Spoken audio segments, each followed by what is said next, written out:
Yay! And we're live. Blah blah blah blah blah blah blah blah blah blah blah. Yay! Blah blah blah blah blah. I think I am actually live early for the first time, like, ever. Wow. I'm not sure what to drive, DMU or a Class 45. I'm gonna do DMU. Yeah, that'll be slightly more difficult.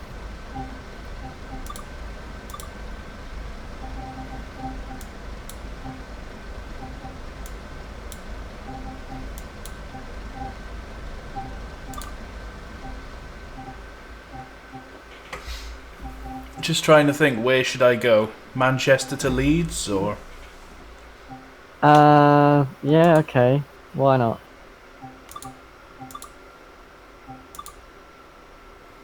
Yeah, I think that's the full length. Biff.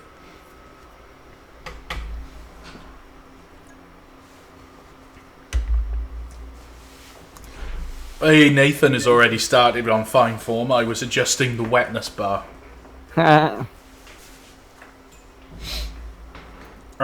Wetness. Anyway, hello and welcome to Angry Welshman Live. I am, I guess, the Angry Welshman. And tonight we're playing a diesel multiple unit on the newly released Northern thing. Was it Northern Trans-Pennine Express? I did have to have, oh god, a little play with this earlier because it was really difficult to drive. Seriously? Like, I drove one of these years ago and I couldn't work out how to do it earlier, and it was all because of this control circuit key. Oh, you tart. And also, it's like the brakes were really weird. Oh my god, I've got 80s hipsters in the unit. The brakes aren't really weird though. They're normal Not the lapping brakes. Not the brakes. I'm sorry. The Gears? Gears. That's it. Oh, the gears are fine. It's just like a car. Well, not really, because I just couldn't work it out. It just Semi-automatic. wouldn't. Not really, because you got to the there's like this yellow bar thing, and you can either go up or down.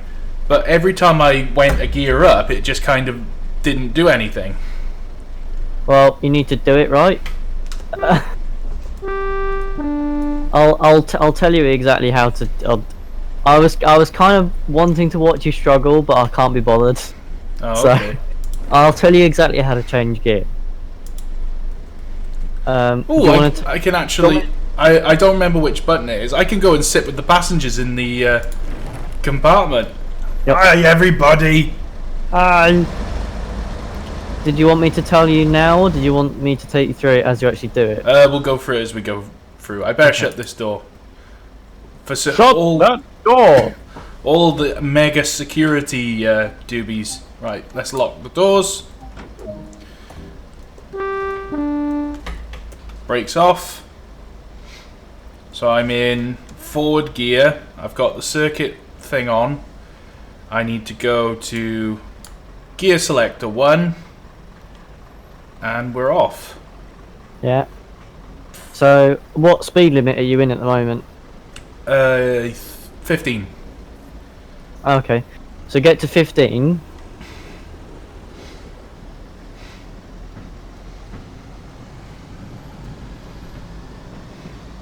You at 15? Not quite. I've reached this like limit on the yellow bar in front of me. Yeah. Where it says I should change up. Yeah, that should be 15 mile an hour. Yeah. Yeah. So, the way to do it, and this is the correct way to drive it in real life, which I would know because I have driven them, and I learned from the best who taught me how to drive them. Throttle down completely, and when the needle gets to the left-hand side of the yellow bar, engage the next gear. Before you apply any throttle though, wait for the engine RPM to get down so the needle's pointing vertically downwards. Then apply 2 notches out of 4. Wait for the revs to pick up, and then apply all 4 notches if you need to.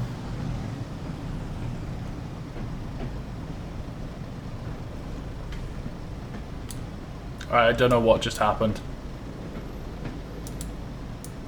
My gear stick just went full retard. Okay, I'm trying to see on the stream, but obviously it's quite far behind. Yeah, I had this trouble earlier. I was trying to do stuff and it just wouldn't. Right, power off. Gear 2.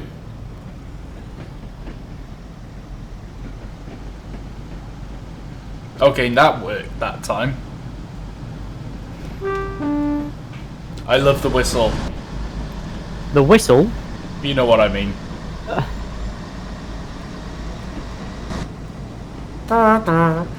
This has got like a proper two-tone horn.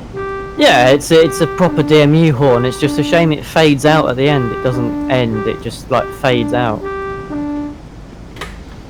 I'm trying to do this without like all the extra silly icons. Right, ready to notch up. Right, I need to find out what button it is to actually change up and down gear. Let's have a look at the controls. No, that's the map, Reese. Don't do that. Settings. Game controls. Keyboard controls. I need gear up, gear down. Do do do do do do do do. No idea where they are. Gear. What? Control D, Control A. Wow, that's shite. That is a weird keyboard thing. Alright, well, we'll try that. So I think that I can go up to the next gear. So power down. Next gear engaged. That one. Wait, someone's turned off. Just because it's another. Yeah. That one. Did it engage?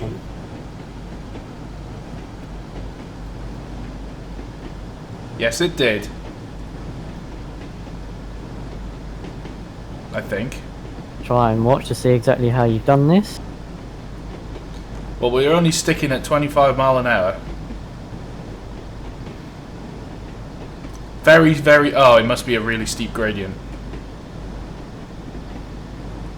I'm guessing that's the station that we need to stop at in 800 yards.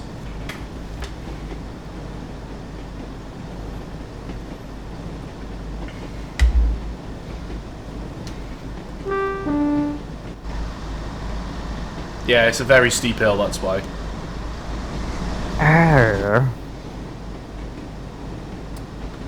Alright. I have absolutely no route knowledge as well, so I might have to just rely on the doobie what's it. 400 yards, so power off.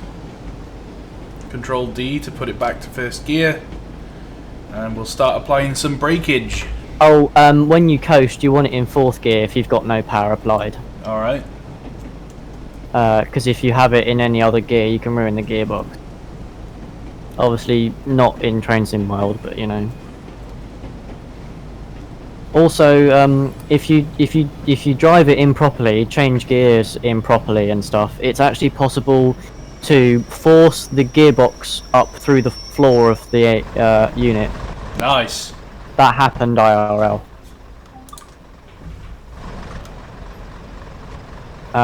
You only change to neutral when you're about to come to a stop.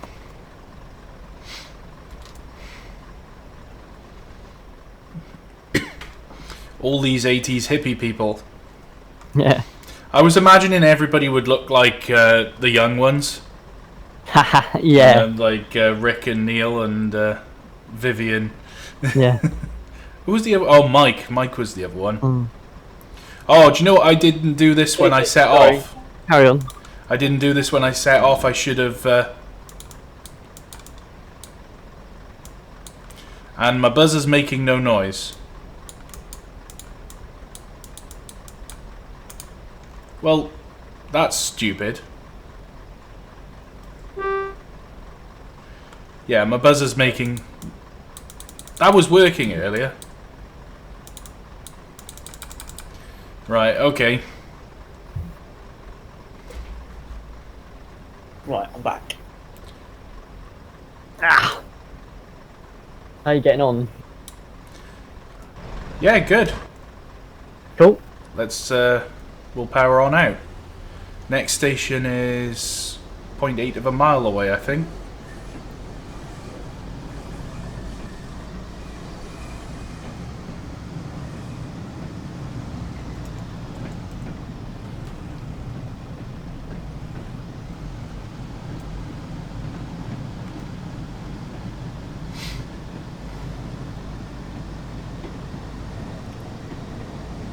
20-mile-an-hour speed limit. So, perhaps we should tell the 48 people watching the live stream about tomorrow. Yes. Yeah, that would be a good idea, wouldn't it? It would, yeah. So, for those of you who are interested, tomorrow, I, over on Problem Productions, will be hosting a live stream, and also on Sunday as well. So you may already have heard of the events I used to do, where we did multiplayer, quote unquote, on Train Simulator, where we'd get loads of people playing together on the same route with timetable and everything. We're doing that tomorrow. It's going to be quite a big, very busy event. We're doing lots of new stuff for the first time, like using online signalling maps and stuff like that, and the working timetable and everything is pretty cray. Reese tomorrow morning is going to be joining us about 9:15 and driving until around 1:30, 2ish, depending on how late he ends up being. So if you want to get a little taster from Reese's perspective, you can come and watch his stream on his channel roughly between those times, and I will be streaming all day tomorrow from 8 o'clock until about 10 or 11ish. In the evening, and then streaming again on Sunday from around 9 till 9ish. As I say, that's over on Problem Productions, but Reese will be streaming here as well on his channel between about 9:15 to 2 o'clock ish. There we go.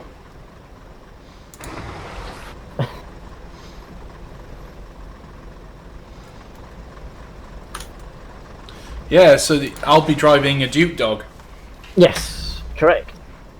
I've set up an event already, so you can either watch it from my perspective, but I strongly recommend that we'll put the links and everything in the video description, so you can actually continue to watch the stream, because I'll only be doing the one service, the one round trip. Yeah, one round trip, yeah. It's the first time I've ever done one of these multiplayer events. There was a few live streams ago that we did, like, sort of almost like that, where we had a few of us running on... Right, why am I going in reverse? What have we done? Yeah, okay, I'm going in reverse. How long was it seriously going to be until you fuck something up like that? Well, what the hell? Why is the reverser in reverse? It should be forward. You smash. Right, come on. Let's go.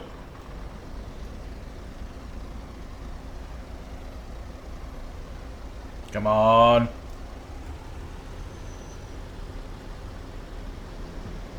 To be fair, Reese, you've got a pretty decent little thing going on tomorrow. For the benefit of the viewers, which you'll hopefully see tomorrow if you tune in. Reese is going to be starting light engine. He's going to go up the line to grab some coaches, and then go empty with the coaches down to Tipton, the main station, and then work a return trip from there. So there'll be sort of actual decent amount of stuff going on. Once he gets to once he gets back to Tipton, he'll have to dispose of his engine as well, back into the shed. So there's plenty of bits and pieces going on. You'll be passing other people's trains and stuff as well. So, yeah. Yeah, it's going to be quite good. I love this two-tone whistle. Do you know, I've actually really wanted to have a proper functioning DMU.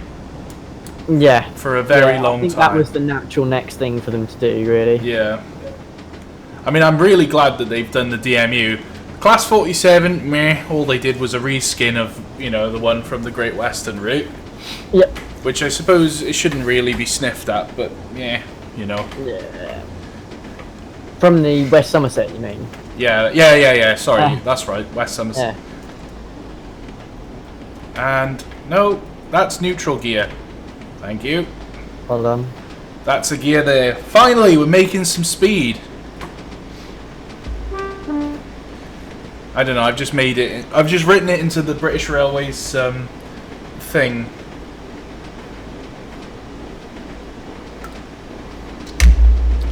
Sorry. I just wrote. Zaki Cards, if you mean tomorrow, it's going to be Train Sim rather than Train Sim World. Because Train Sim World is really not flexible enough for stuff like that. Plus, we've got all the content on Train Sim. We've got loads of locos and loads of different kinds of stock being used, which obviously we just don't have in Train Sim World yet. Like steam engines, for example, you know. Yeah. Ryan Hughes, it will be the S8 Tipton Railway, which is like a private modified version of the S8 branch from UK Train Sim. And that's actually the same route.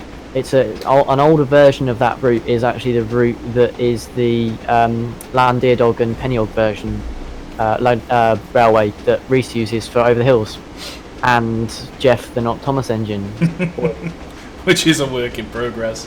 Yeah. The most recent version being 2018. Do you mean of the route or of the game? Because the game is TS 2019. Obviously it's out this year, but yeah. I love the fact that there's actual proper working cant on the track. Yes. Well, I mean, we've got that in TS, to be fair. Yeah. I mean, this is like the next step for Train Sim World. Oh crap, I need to slow down.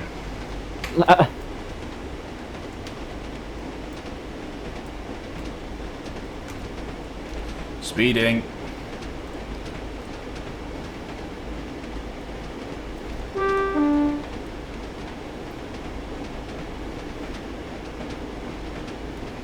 Who came up with the stupid idea of changing the speed limit there? Stupid British Railways, what do they know? Trains, that's I what know, they know. right?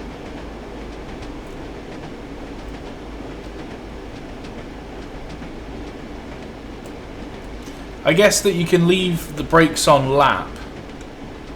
Yeah, like you're meant to. Yeah, all the time. Yeah, you stick them in, you know, even if your brakes are fully off, you're meant to leave it in lap. But yeah, obviously, you know, to keep them at the same place, once, you know, if you want to slow down with, say, 15 inches of vac, then get the needle down to 15 and then stick it in lap and it will stay there.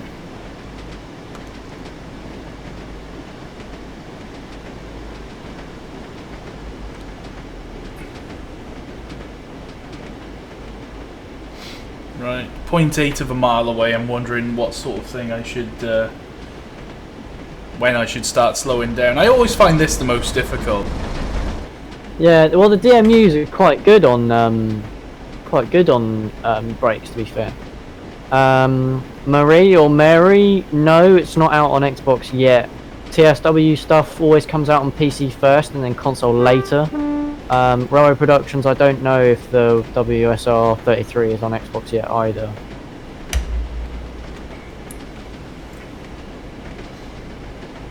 Let's reduce the brake vacuum down a little bit, put it back to lap. Top Hat Fellow, is lap on a diesel, maybe on some electrics, I don't know, like running on a steam loco? What lap is, to lap a brake is to basically keep the air or the vacuum in the same place. So you can achieve that in various different ways depending on how your engine is set up or your unit is set up. So on a steam loco, you have manual lapping, as in you have to do it yourself. So you put the brake handle in a certain place and then you use the ejectors to control the release of the vacuum so that it stays in the same place, or you try and keep it in the same place because you have to do it all manually. Whereas on stuff like this, you have a lap position, so you take the brakes to where you want them to be, release or apply or however much, and then you put it in lap and then it laps it for you, so it keeps it in whatever position it was in when you set the brake to lap. Or on stuff like diesel locos like the 47 and the 45 and stuff that come with this route, they're self-lapping brakes, so it's just a case of you put the brake wherever you want it to be and it stays there by itself. You don't have to put it there and then do lap, it just stays there by itself.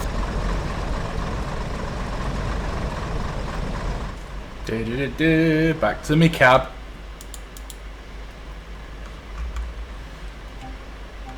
Lock me doors. next station's not far away.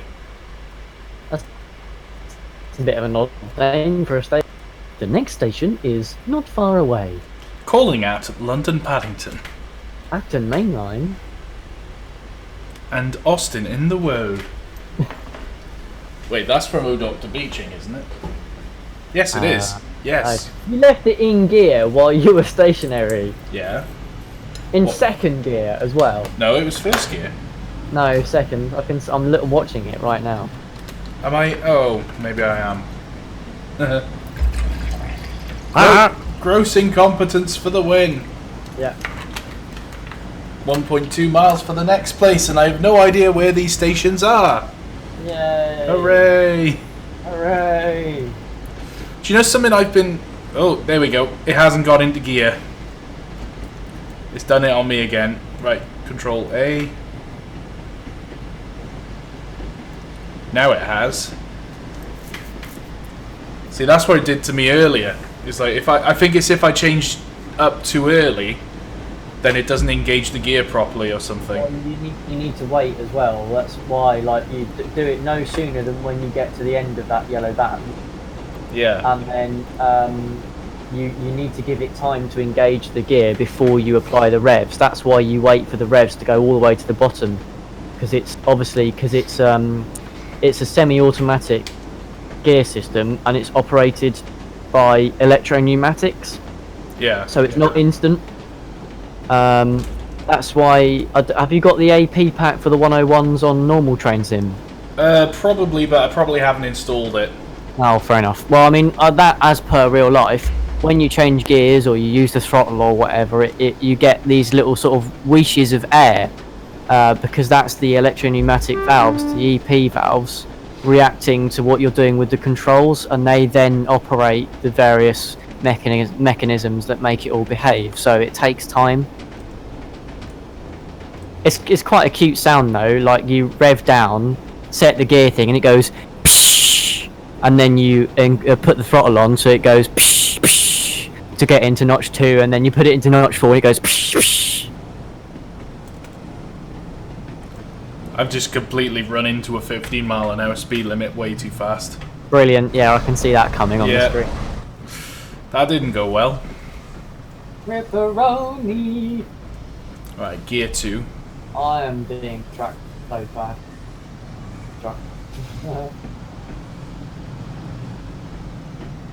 So what gear should I be in for coasting? 4? 4. Yeah. 4 is the freewheeling gear. So, like, 1, 2 and 3 are all geared down. And then 4 is like direct drive from the engine to the wheel. So that's what you use for freewheeling. Obviously, also as your top speed gear as well. Yeah. I think I'm at an important station. Gotta make sure I stop in the right place. Stalybridge. Oh, I am from Stalybridge, I am. Brakes. Yeah.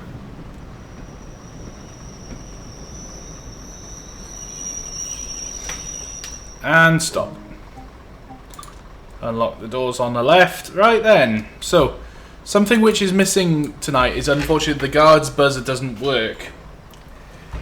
It did earlier when I played this earlier, but for some reason since I've started playing the live stream, it's just decided it doesn't want to work. R.I.P. Which is annoying.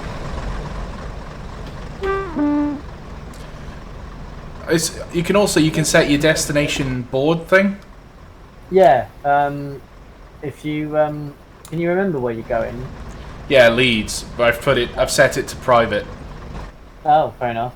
We're on a private charter, ladies and gents. Mike says it's pronounced Stalybridge.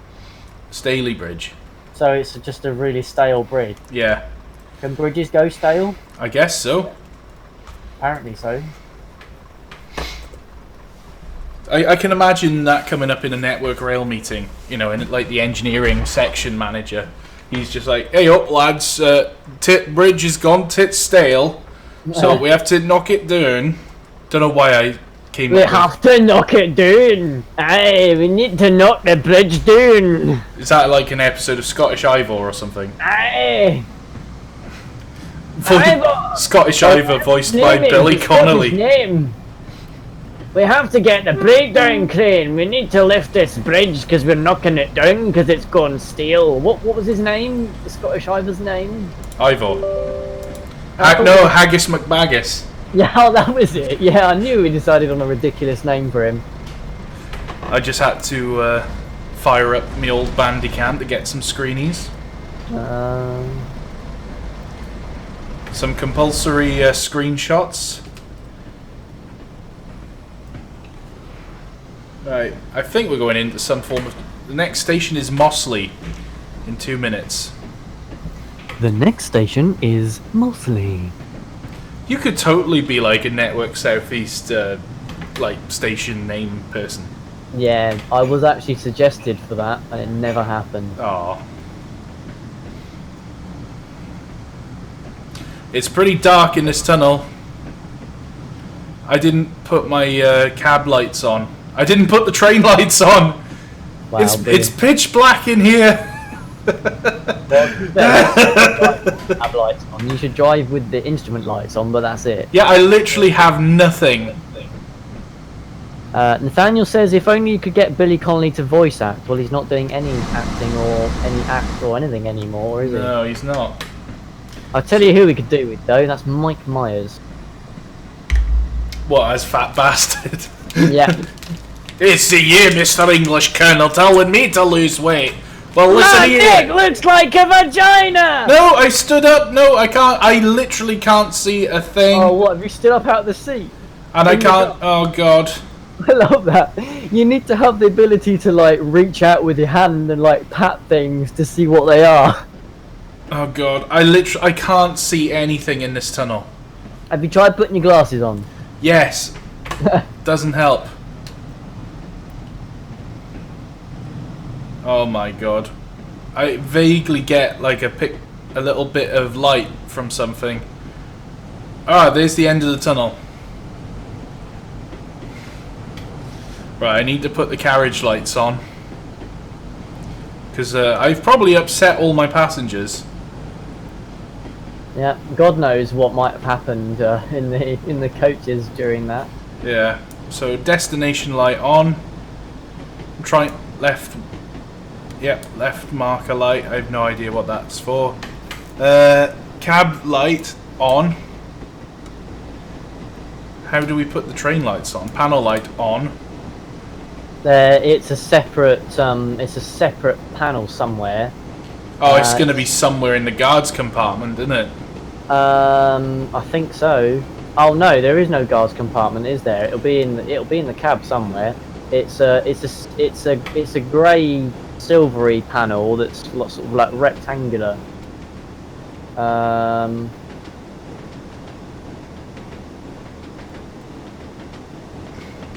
have to have a look when we get in the next station. Yeah. Because I know exactly what'll happen. I'll walk off to go and try and find it. Yeah, and then you'll have overshoot. a red signal or a speed limit. Yeah.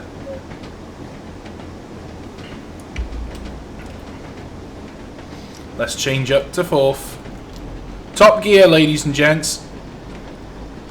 I think you find that's trademark. Oh, actually, I don't even need to do that. I can go. That needs to be my ringtone. Where did I put my phone? I've lost my phone. Oh, it's right behind me. Driver is on his phone while at the controls. Brilliant. Time for him to be taken from the train and drug and alcohol tested. Yeah, DNA test. Not a DNA test, a D&A test. Yep, as it's officially become known. Talking of Top Gear, well, more specifically the Grand Tour, did you see... It's been renewed for season 4! Mm-hmm. I still haven't seen the second season properly yet. Oh, really? No. Well, we're going into a tunnel. And it's as light as a day in here.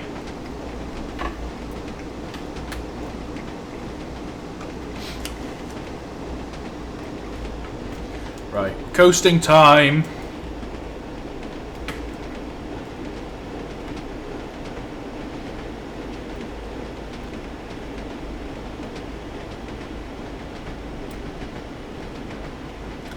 Okay, dump the brakes.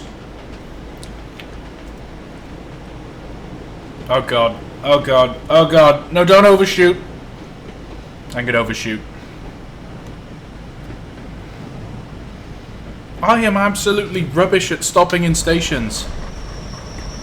Well, the second DMU got in the platform. That's, you know, at least... Oh, why am I outside the play zone?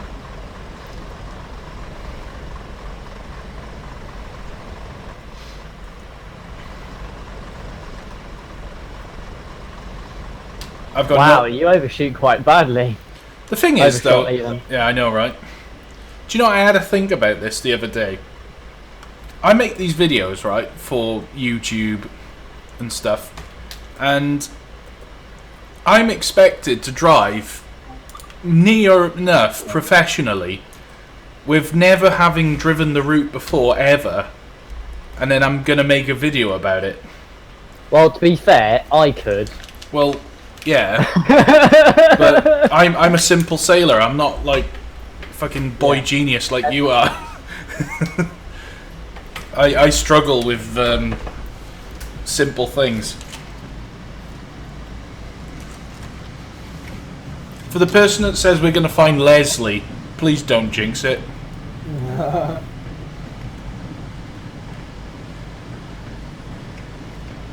Right, 2 miles to the next station.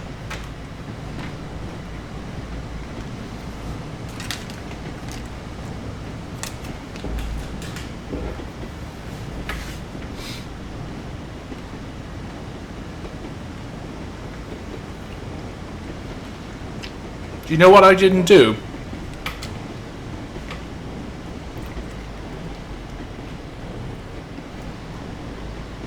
I didn't check the guards compartment.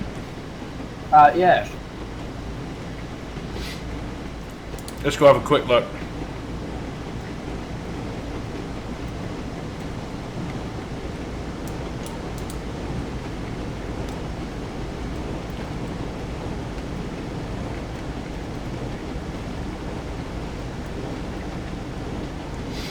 Okay, so there's no lights in his compartment.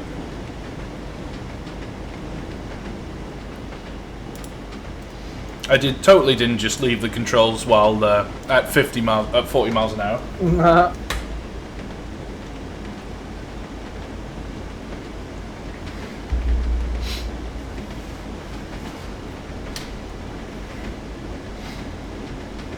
Did you find the light thing? No. I wonder, it might be... Oh, what's this? Ah, what's... Train lights! Holes to put the key in, turn them on. Well, there is a BR train light thing here. Just wait, stream to catch up. Yeah. This is it. And they're on. Okay, we're good, we're good, we're good.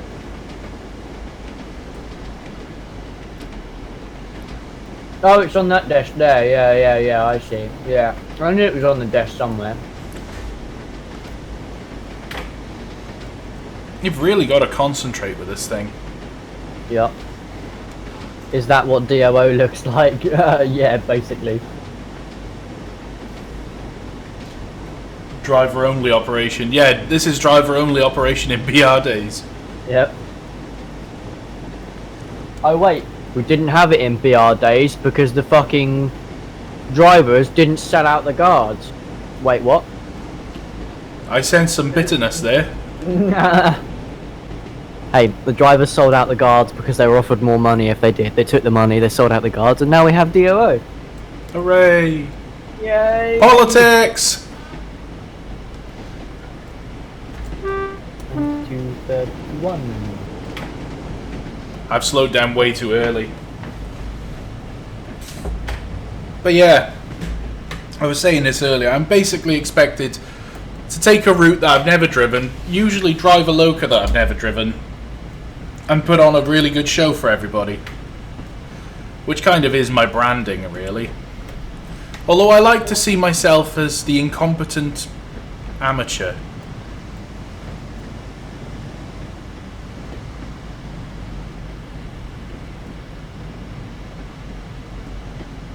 I can agree with that, yeah.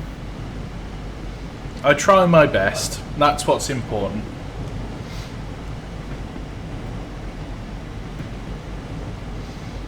Okay, stop at Greenfield at 9:44. It's now 9:48, so I'm actually 4 minutes behind schedule. Oh dear.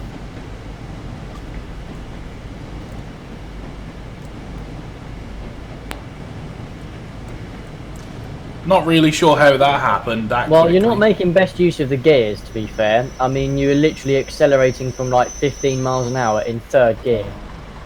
Yeah. This is, you know, we need more like actual sort of ride-along tuition, I think. That Yeah, would, actually, that would be... The stream delay is just so shite that I can't do enough for you, really. What would be quite good for a game mode is if you could have... A bit like in Flight Simulator, you can have a ride-along. You could just sort of have a second person in the same cockpit. Could be another player, and they could be like in the call with you. You know, and they can actually advise you. Yeah. Oh, you haven't turned your right marker light on. Hang on. You also probably don't have reds on the back either.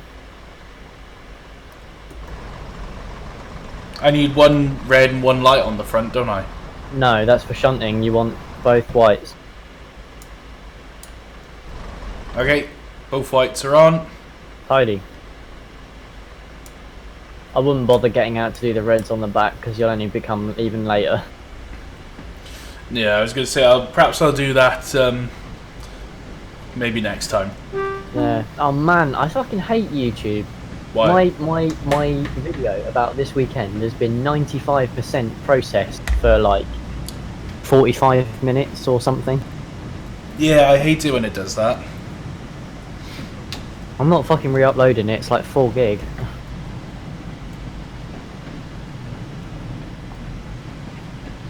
Okay, I think I've just worked something out. There's a little icon in the bottom right of the screen which people can't see because of the stupid AWP logo. It tells you if the gear's engaged or not. Oh, I didn't notice that. Although, mind you, I wasn't having any issues because I was changing up and down correctly. Lol. Well, to be fair, the last time I drove... I don't really drive the MUs in Train Sim because I just find them a bit annoying. But I would love... Because I actually really enjoyed the MUs. Yeah, no, they're good fun. I've done... on mechanical ones, I've probably done... I've driven a 117. 15, 20 miles.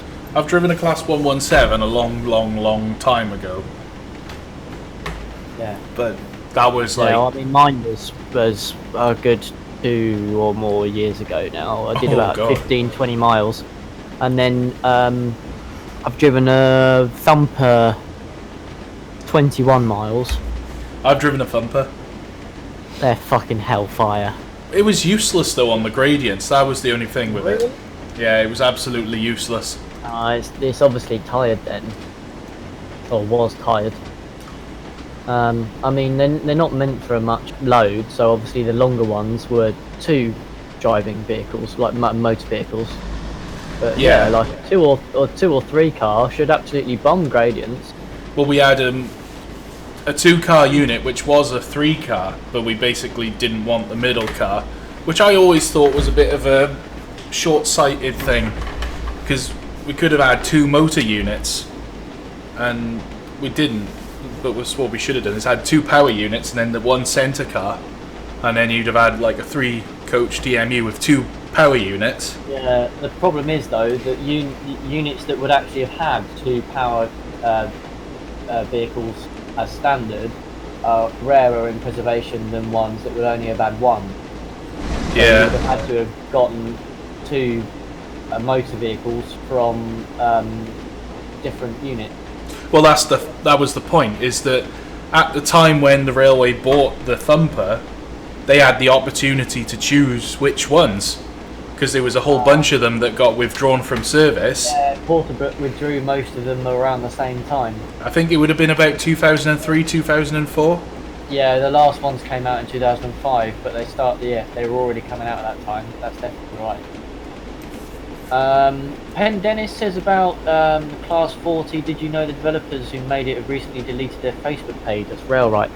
Yes, the reason for that is because they're no longer developing for Train Sim. They've sold their Class 40 to Just Trains. Sorry, their Class 37 to Just Trains.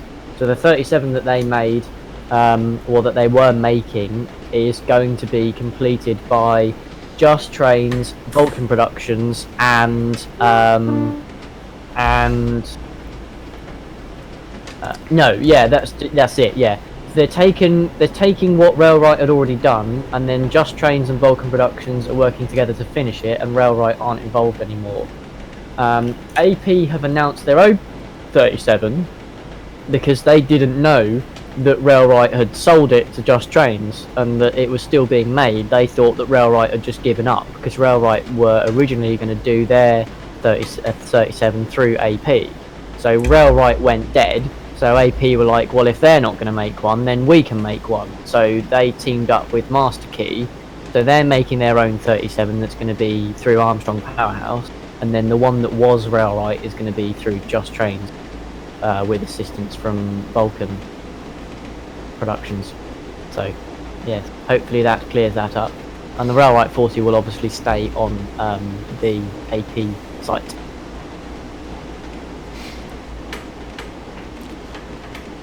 Hopefully that makes everybody happy. Nope, I'm not happy.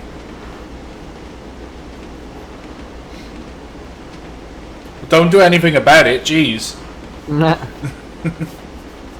You're a big boy.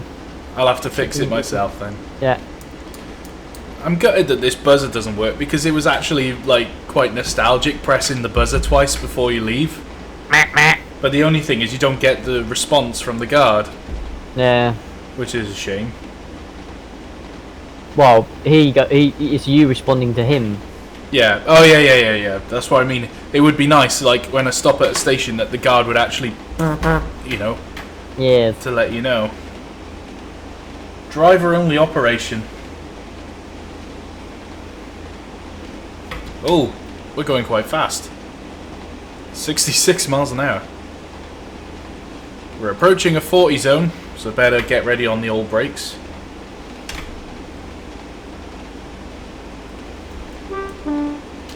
I love the two-tone horn. It's so nice. Two-tone. So, people in the chat, how is everybody doing? Rio Kent is going to drive something steam on the Norfolk Railway. Fabulous. Is it the Black Prince or is it the B12? Or is it the... what's it called? J15? Is it a J15, James, on the Norfolk? Well, sort of. Basically, the J15 is the LNER version after the LNER kind of did their modifications and stuff to them. At the moment, it's in Great Eastern Railway condition, which is as a Y14. Before all of the LNER stuff that was done to them. So technically, at the moment, it's the Y14. But yeah, it's the same Loco that is the J15, or was the J15, if you see what I mean. Yeah. Nathaniel asks what I think, for some reason, not you, Reese, just me, of the new lighting and weather pack from AP. Well, I've been playing about with it, and it is pretty cool. Yes, it's very nice. I like it quite a lot. Bit cheese, we can't use the fork lightning in our own scenarios, though. Well, it is only the fork lightning. The normal lightning you can use, so it's literally just the fork lightning. So, it's not all bad. And I mean, to be fair, not being funny, but with the amount of work that it will require for them to implement that in the scenarios that they do it in, it's going to be a massive pain in the arse for them to have to write a manual describing how to do it, because it's difficult enough to do what they have provided for. And a lot of people wouldn't get it, And in the politest possible way, you are one of those people. What, me? No, Nathaniel. Oh, I was going to say. Also you. Wow. Wow. Oh, I've overshot. No. Stop. Wow, news just in. Rhys Davis is overshot again. Only a touch. So Railright have done the same similar thing that Iron Horse House have done. Only difference is that Railright are making their own game engine using UA4. Well, you mean they've completely broken the law regarding the advertising of VAT on their products? VAT, ASA. Getting political. Yeah, no. What all Railright have done, they've not sold out their back catalogue or anything, because obviously IHH sold most of his back catalogue to DCG. All they've done is just sold a work in progress project to a company who wanted to buy it so that they could finish it and sell it.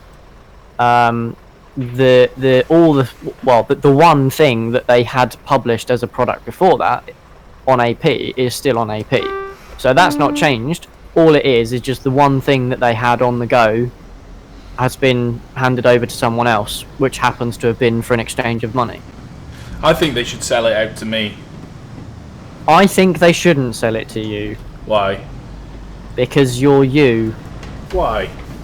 Anyway, you want to save up for a pannier, not spend several thousand on a model of a 37. Yeah, I really want that pannier that's on Steam Workshop's website. You're not having it. But I want it, James. But you're not having it. But James, I want it. Which one do you want? The pannier. But there's two. There's not. Oh, no, you're on about that simplex, aren't you? Oh no, there were two panniers. The only one that's left on there is the green one. One's gone.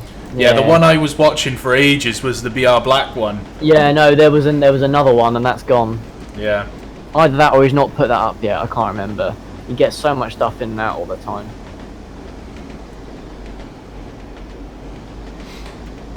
I think I'm getting the hang of driving this DMU. I'm sure you'll get there, mate. Nathan is asking where I would drive it if I was to get a pannier. Well, I'm a member of Cardiff Model Engineering Society, and I'd probably join a couple of other model engineers as well. So, and I'd probably get myself a rolling road. Like with my Garden Railway stuff, I spend most of my time running it on the rolling road, testing out modifications that I've done. When I say mods, I don't really mean mods. I mean that I've taken it apart, put a new O-ring or something in, and then put it back together. So hardly modification, really.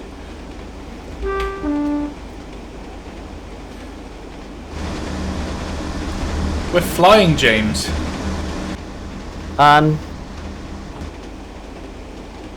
Titanic? Yes! Apparently a ship just drove past Tom's Train's house. Well, I do hope that you're actually next to the seaside rather than just like, you know, a ship just going past your house randomly.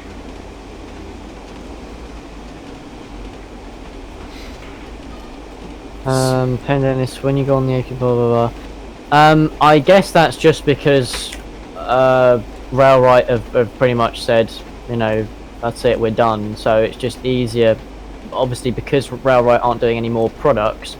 I would guess that it would be easier just to not have any mention of them on the 40 page, so that people don't get confused and like expect that they're still doing stuff. I was gonna say, like, why are they shutting down shop? Are they just not interested anymore? It was always a second or third job for Alex anyway, and he was literally just one bloke who was doing a massive amount of stuff. He was having to get help from Richard and from Wagons anyway, to do the 40 and to do the 37. And I think Master Key also helped him with the 37 work in progress. So, you know, he was having to have support from so many different people because of all the stuff he wanted to achieve, and he didn't have the time to do it and all that sort of thing. And obviously, one guy can only have so much skill. Yeah. You know, what he did himself, he did a huge amount of it. Obviously, I'm not downplaying it, and what he did was amazing. But it was incredibly time consuming because he was so He had such good attention to detail. He would take so much time over everything, and you know, it was taking so long to do everything for him that I guess he probably just decided it wasn't worth his time. Yeah. Because I mean, it literally took him years to make the 40, so it would have been a long time before the 37 was done. Well, the thing is, if you're making it for a different reason, it's not a commercial product, even though it is going to be sold. You know, you could sort of say it's been made out of passion rather than. Yeah, but know. I mean, you know, you've got to kind of weigh it up, you know. Because of life and whatever, you know, is spending all that time and money on making that thing, whatever it might be, actually going to be worth it for you? It depends, really. Like, back at the end, and I guess in his case it wasn't. No, I mean, I understand that. But if you sort of imagine it like modelling a double O gauge model or an O gauge kit, you know, or even actually a 5-inch gauge engine. You know, if you have the skills, you still have to spend your own time after work building it. But in this case, you know, like in the case of digital products, you basically put the same amount of effort in as you would in building a physical Loco. But then the difference is you can make copies of it and sell it. Yeah.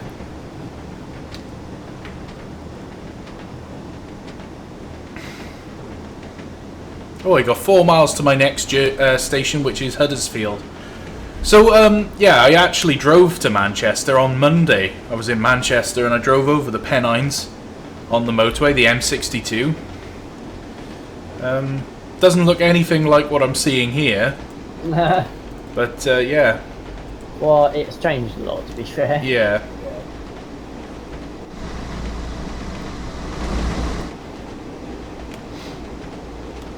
I'm starting to get the impression, though, that, like, Train Sim World, in fact, this route is what, basically, Iron Horse House imagined, like, it would be.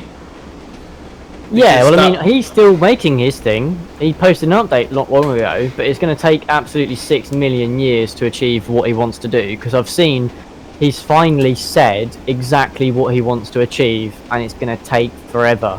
So I mean, it's going to be like 2 or 3 years at least before he's done what he wants to do. Yeah. I mean, I wonder what the hell he's doing with his life. Although, mind you, he could be retired.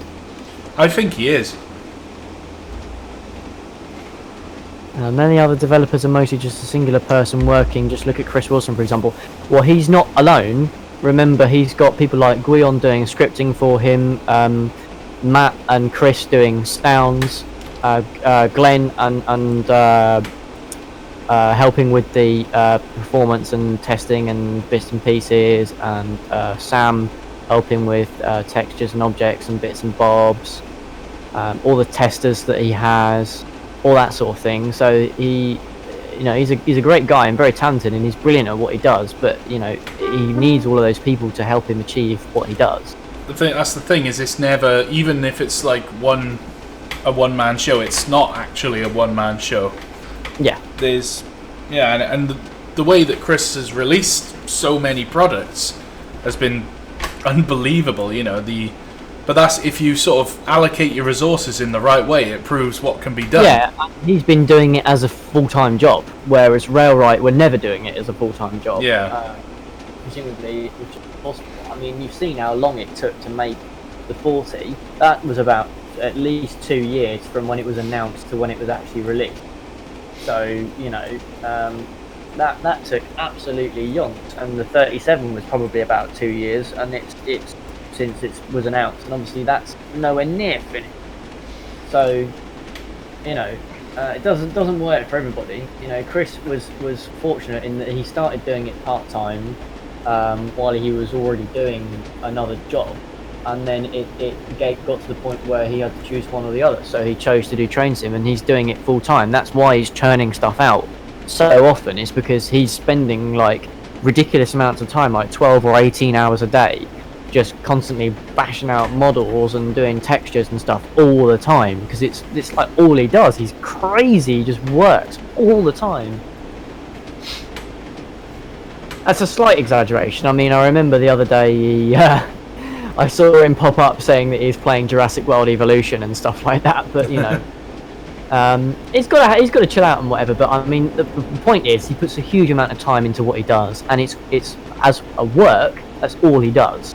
So that's why he can churn stuff out, you know, very well. He's good at what he does. He does stuff, some things that he can reuse parts from and things like that. He's being clever with the choice of the coal tank because it means he can do other LNWR locos because he's got the cab there now with all the standard cab parts and stuff like that that he can reuse and so on and so on. So it's quite clever building up like a database of standard parts, like a digital version of the Great Western. Well, that's the point that I was literally just about to bring up. Churchwood era. That's what I was just about to bring up, was that sort of idea of using standardized parts. If you could do that in Train Sim, you know, you could churn out so many. Yeah, well, that's one of the locos. reasons why we have quite a few Great Western releases from DT, for example. Is because DT are very good at doing that, reusing standard parts and stuff, and that's why there were several Midland releases all in the same kind of time period, because they did the same thing there. They're all very clever guys, and obviously Chris has learned a lot from DT and vice versa, because they work together. Do you think they'll do other numbers or only 1054? They will do all of them. How many coal tanks were there? A lot, I guess. I think there was about 150, was something like that. 300. Oh, bloody hell, 300? Yep. Did you Google that in that time? Yes. Jesus. 64 passed into BR ownership. Oh, right, okay. But not all of them survived long enough to actually carry BR numbers. No, because they were basically withdrawn. The only reason that the one that is preserved survived is because it was being used as the snowplow. Yeah. Out of Abergavenny shed in South Wales. Wow, they're only 1F. Oh yeah, they're not the most powerful locos, but they're beautiful to look at. Oh, BR must have changed them to 2F. Because in LNWR they were 1F, but BR must have changed them to 2. I am now in Huddersfield. Oh god, I'm sorry. And it's raining, and it has been ever since, I think. It's raining in 1983, and it still is. But do you know what? The visuals on this route are just beautiful. Yes. They- Well, we only have 3 so far, blah blah blah, yeah. Well, that's release-wise. Obviously, remember they've got several other work-in-progress models, like the Dean Goods, 2800, 2884, etc. Oh yeah, I'm still waiting on the Dean Goods. In fact, I'm waiting on all of it. You know, the Dean Goods is going to be... I'm hoping they're going to give me the 28 to finish, because it really needs a push. There doesn't seem to be anything happening with it. Hopefully. I'm hoping it gets released, because I'm not going to be like one of these people who's like, where's your 2800? But I would love to play it, because I'm Great Western veg, and also it's just a beautiful loco. Right, rolling out of Huddersfield. If anyone's from Huddersfield in the chat, let us know. 40 people watching. We're very sorry for your loss if you are from Huddersfield. Yeah, if you're from Huddersfield, then we'll send a note to your family. Not really sure, I'll just put a big middle finger on the page, but... You know. Power.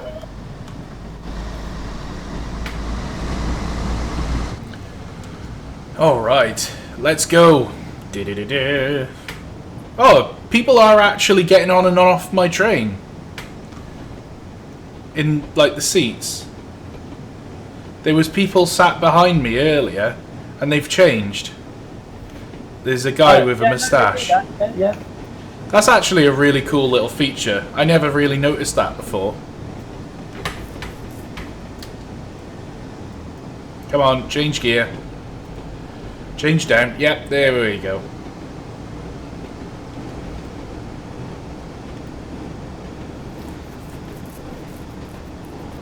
Alright. 1.4 miles to Dayton.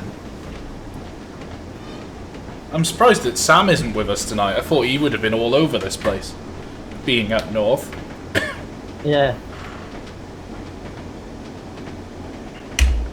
But yeah, going back to the LNWR tank, that Loco was based in Abergavenny Shed to act as the snowplow.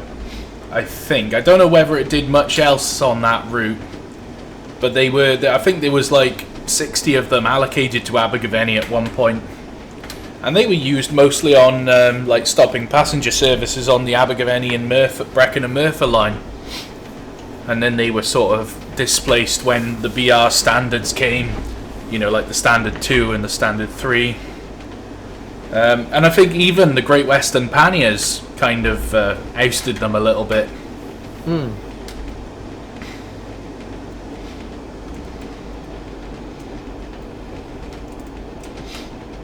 Why have I got a yellow signal? Dun dun dun. That's fine. I got a single yellow. That means I need to start braking. And contrary to popular YouTube belief, I do know what signals actually mean.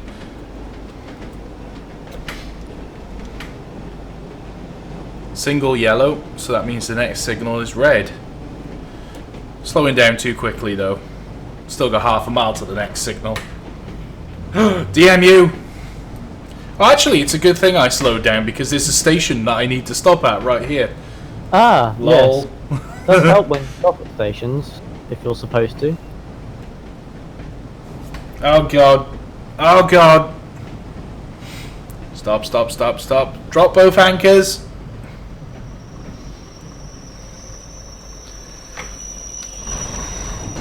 Well, my position is getting slightly better, but it's also not.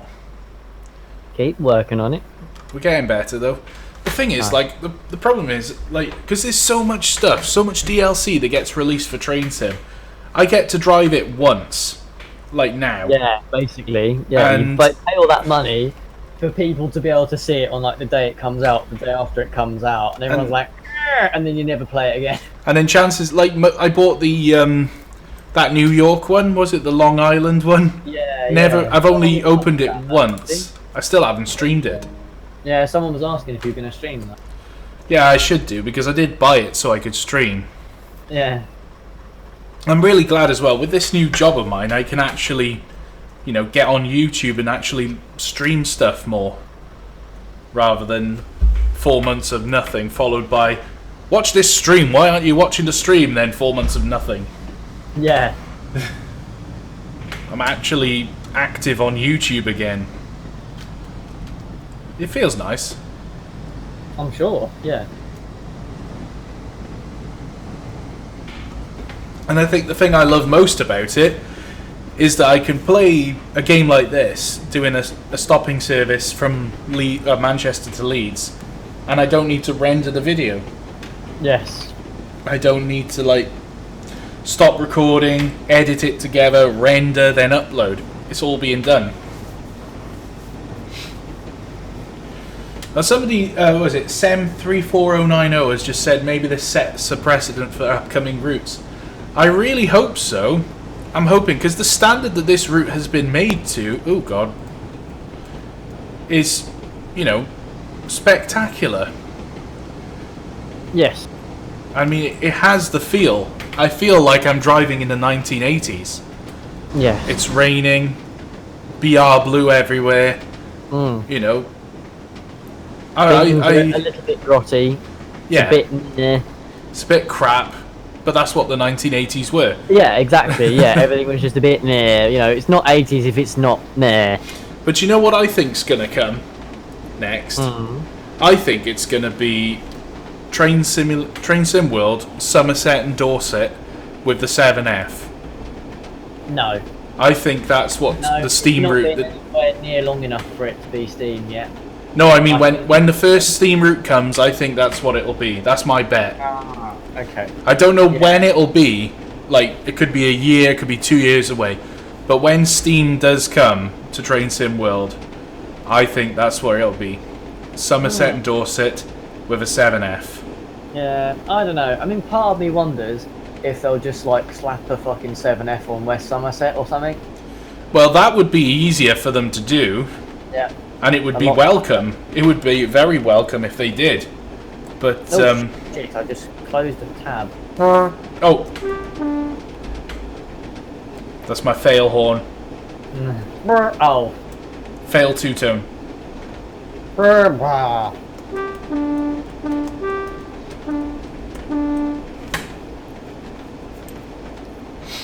But then something I would like to see for Train Sim World, and I know people are probably going to go, oh, here he goes, Great Western man again. But how about this? Great Western Railway, 1880, 1870, broad gauge, the big singles. Christ. You The know, problem is there's so little record of what anything looked like back then. yeah, I know. You can find relatively decent drawings of locos and stuff, but we've got no idea really what they sounded like.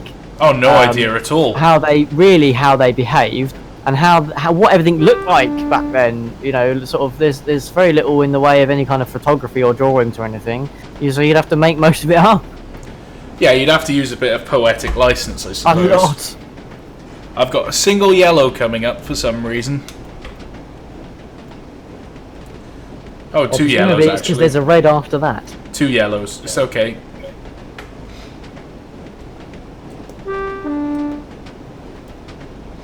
And then a single yellow up ahead. But yeah, you know, imagine that. Like, I know you'd have to use a bit of poetic license with colours and stuff, but I mean, you could kind of, you know, I think people would forgive you if you made a route with, you know, the Great Western singles. You don't have anything to take sounds from, so if you just kind of improvised with something else or something closer, then I would forgive that developer for that. Yeah. Something about sounds is I do get funny with sounds, but I can actually justify it like this. If a developer says, I'm going to develop a Loco and I'm going to give it really good sounds, the sounds are from a completely different engine, I would accept that. But it's, you know, it feels like the sound is being emitted from the Loco you're driving. Does that make any sense? What, as in that it's a reasonable substitute? As Well- in terms of accuracy? Well, I mean, you know when you drive a train in Train Sim, and if you drive a train in Train Sim and you're using sounds which are just naff, you feel weird, don't you? It just doesn't feel right. But if they make a Loco with different sounds, but it feels right, I would accept that. Yeah. You know, even if it was from a completely different company Loco, I'd be like, it sounds good, you know. Alright, yeah, it's not exactly correct, but as long as it sounds good and interacts with the Loco, that's what I look for. That's, for me anyway, that's my thing. I know I'm really fussy. Not as fussy as me, to be fair. Brakes off we go.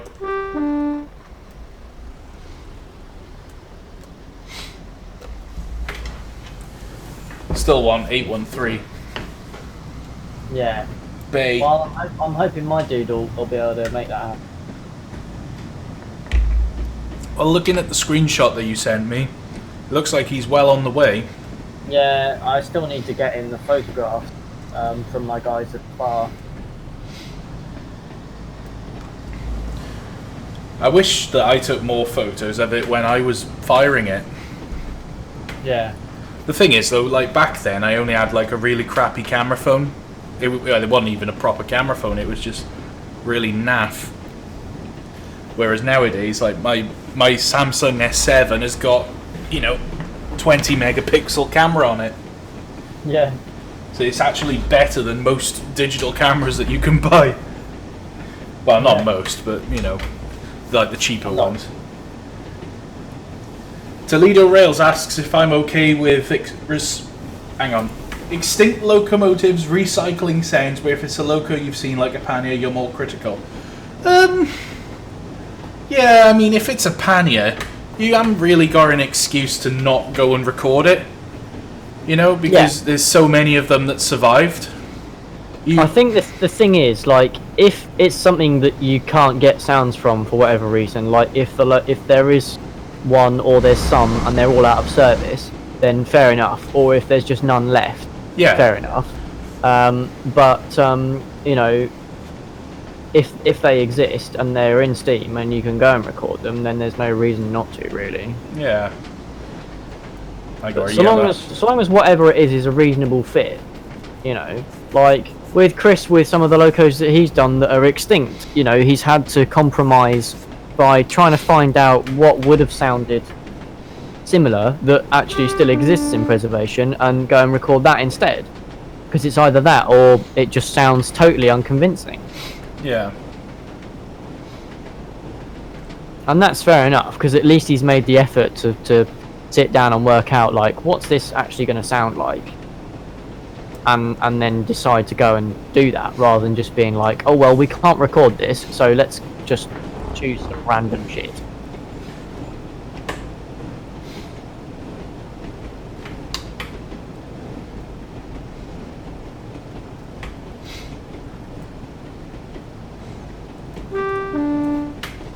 Oh, I'm changing over a set of points. 400 yards to go, start slowing down.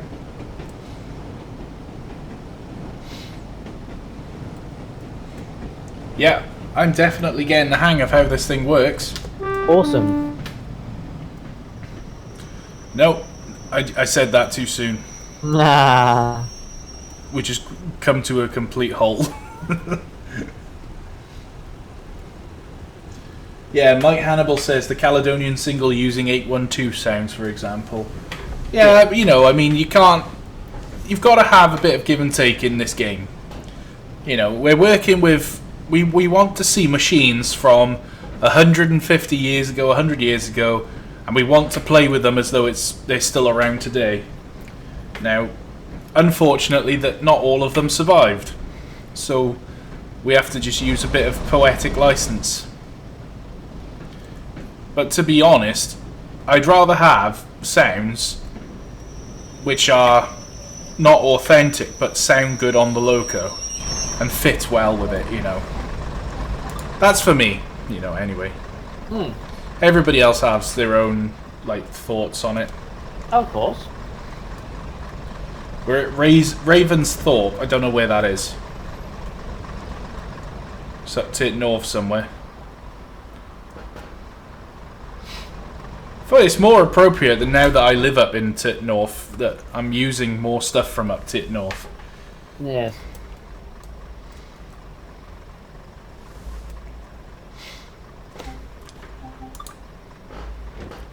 We've had plenty of yellow signals. I've only seen 2 other trains on the track coming the opposite way. Glorious Devon.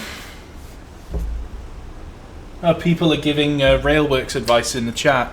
Awesome. C drive. Program files 86. Steam apps. Common. Railworks. Thanks for reading that out. Yeah, I know. Sorry. Gear didn't engage. Come on. Pachink. There we go. I think perhaps we ought to put the window blind back to Leeds, because we are actually going to Leeds. You know these window blind things? What? Must be nearly there by now. I don't think we're that far away. Dewsbury is the next station. Yeah, I've seen. I don't know how many more stops there are after that. Might do a stopping service on the opposite way after, but I'll probably, or maybe I'll just do an express service instead. The average journey nowadays from Dewsbury to Leeds is 15 to 20 minutes. Okay, so we got 15 to 20 minutes left then. The average journey time nowadays from Dewsbury to Leeds is approximately 15 to 20 minutes. Thoughts on a 4700 280 in-game? Yes. Yes. All of the yes. I had a guy who was working on that, and unfortunately he had to stop for personal reasons, which is obviously disappointing, but it's fair enough. I had planned to do it years ago, and I'd actually been given the 4300 by DT to make like part of the model from to adapt the 4300 and put new parts on and stuff. Use the shared parts basically, but that fell down. Oh, I've got a distant signal. I think it's possibly on Pete Gillam's list, Victory Works, but very, very, very, very, very far down if it is. Like mega far down, like not next year. Yeah, I was gonna say is like he did actually publish a list a while ago of stuff that he was gonna make, but I haven't seen. Sorry, go ahead. Due to do the J21 next, I think. Oh, is it? But I think once he's done that, I believe he will have achieved everything on that list. Because yeah, I mean he's pretty much done everything I can remember from the list. Although I don't remember seeing the panniers on that list. No, that's true. You never know. Maybe he'll just turn around and say, "This is what I'm doing." But then after the panniers, maybe he's going to take some time off. You know, because the panniers has proved to be a pretty big pack. I doubt it, to be honest. No? Let's see. His list was actually published just over 3 years ago. Wow. So it was the Saint with the TPO. Yeah, that's been done. The 4200 and the Terrier. So all he's got left to do from that list is the J21. I can't remember what the J21 looks like. It's a Northeastern Railway / NER 060 tender loco. Oh, is it that thing with like the really, really, really big diameter boiler? It's a bit of a thick boy, yeah. Yeah, because I think I remember seeing it, and it's like an 060. It looks like a 3F, but it's got a freaking enormous boiler on it. Yeah, it's quite a thick boy. And you just think that boiler is like overscale for that thing. A little bit. Just a little bit.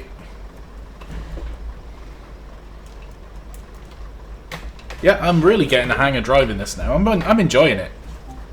Good.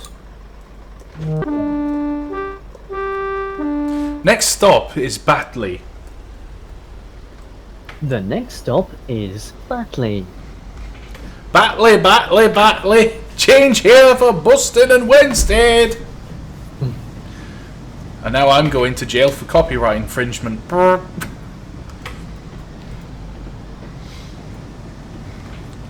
Where's Sam Stevenson of Blast Pipe Productions when you need him? Oh, Sem 34090 says it's what I was talking about is a J27, the one with the stupidly thick boiler. Well, the J21 looks like it has a pretty thick boiler. I'd have to go and look at a picture, and I can't really do that right now. Oh yeah, I see what he means. Yeah, the J27 is even fatter. Yeah, it was one that I saw a picture of, and it just looks like morbidly obese. Yeah, that's the J27. The J21 is a little bit slimmer. I've just sent you a photo on Facebook if you can look at your phone or anything. Yeah, I might be able to. Oh, no. Gear 3, please. Still a bit of a thick boy, but it's like... Do you know something which hasn't been done for Train Sim yet? Mm. And I'm quite surprised, actually, that nobody's wanted to do it. Is something futuristic. Like, I know you could technically say that the North Somerset Railway is technically futuristic, but it's still using an old DMU. I'm talking about, like, how about the maglev? Or there are maglevs. Oh yeah, there's the Chinese one, isn't there? They exist though. Yeah. So. But like, hey, someone could do HS2 using the sort of proposal plans. Well, yeah, but you may as well just wait till HS2 gets built. Nah. So where's the fun in that? Like. Where's the fun in that? Knowing how to do it all. Nah, just take the plan, make it up. Realise after it's released, after it's built, that you got it completely wrong. Yep. And then do it all over again. Yeah, start from scratch. Yeah. I've just finished your diagram, by the way, Reese. Oh, nice. For tomorrow. Yeah. So just a reminder for the chaps in the chat in the video.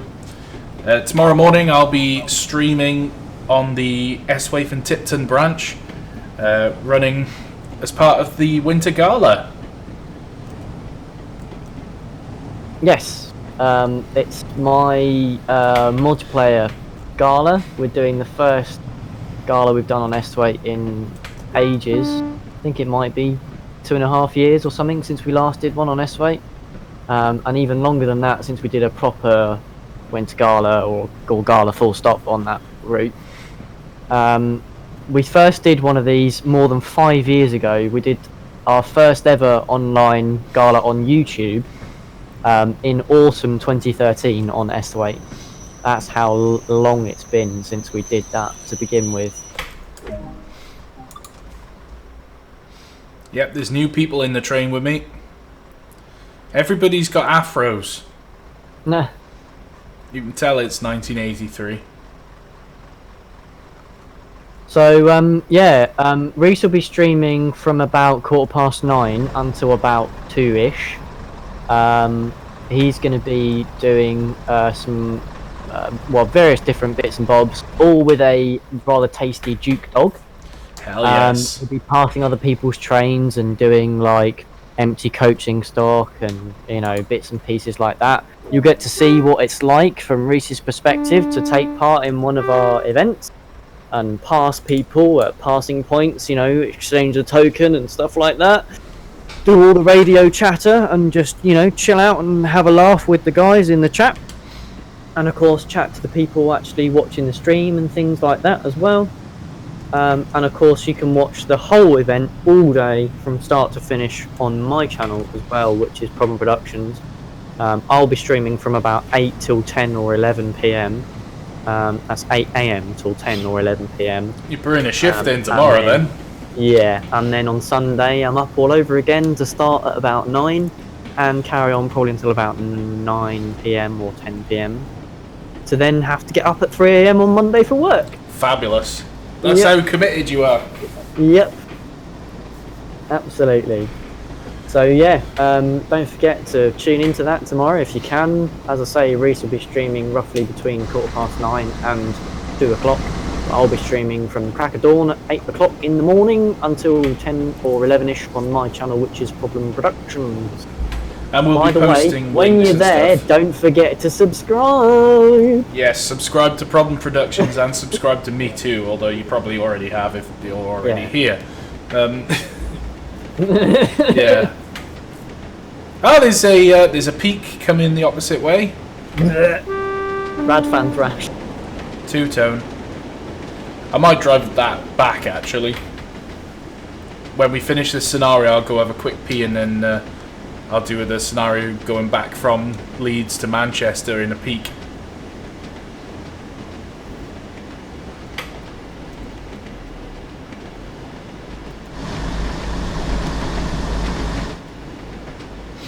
It is amazing how much trains can actually tilt over on one side because of the cant.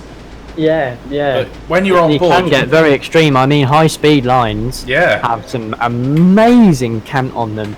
It seriously makes you think, how the fuck can they do that? Yeah, I mean, it's the centrifugal force, but when you're on board, you don't really feel it because I guess your centre of gravity goes straight down through the train, but the train is on an angle.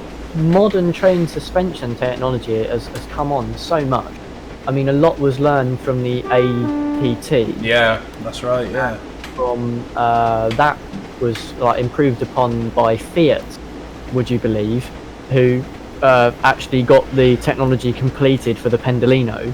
It genuinely was Fiat who bought the technology from BR and then ended up giving it to Alstom to make the Pendolino. Would you believe that? That's mad. So yeah, I mean the Pendolino is not perfect, but it's obviously massively better than the APT was back in the day. Well, I don't understand what was actually wrong with the APT because it was a success from what I understand. That's not really. I mean, to be fair, the runs that they did that have received all the bad press generally was because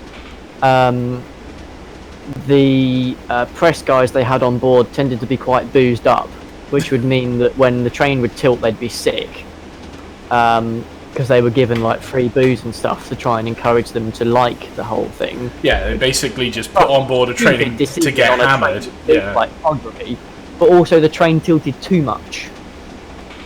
They had it set up the tilt too much on corners, and it was noticeable. That was the problem, that it was quite noticeable as you were tilting. Whereas on stuff like a Pendolino, or even just a normal train now going over a serious cant at speed, you know, with the suspension working, you don't really feel it that much. You know, you can look outside and not give a shit at how much of a tilt you're on. Whereas on the APT, the minute you looked outside, you wanted to vomit. Yeah. Especially if you'd drunk several pints of beer. Oh no, I've messed up the scenario. Oh dear. I've completely messed this up. I'm gonna miss this station. What have you done? I've completely overshot a station. Oh dear. I bet this is gonna say scenario failed.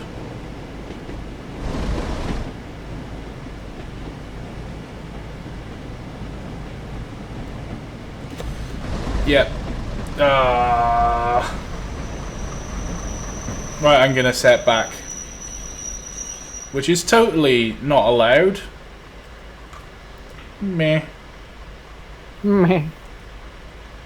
But who cares? I'm setting back.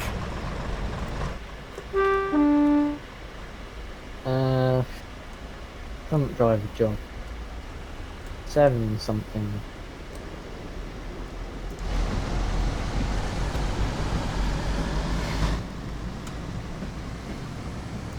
It's okay, it's okay.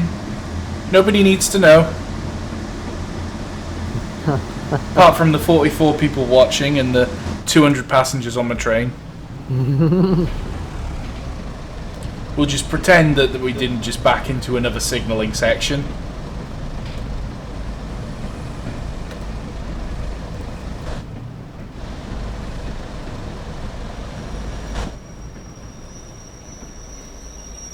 Oh, that's very clever.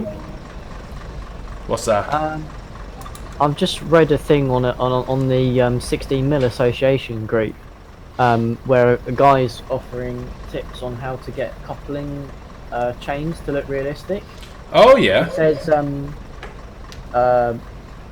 heat them up with a blowtorch and then let it cool, and it takes the shine off and it makes them look kind of like black brown, sort of, you know, like they were sort of roughly painted, and then the paint will come off, obviously, because they've been thrown about and dragged around and, you know, rubbing and whatever.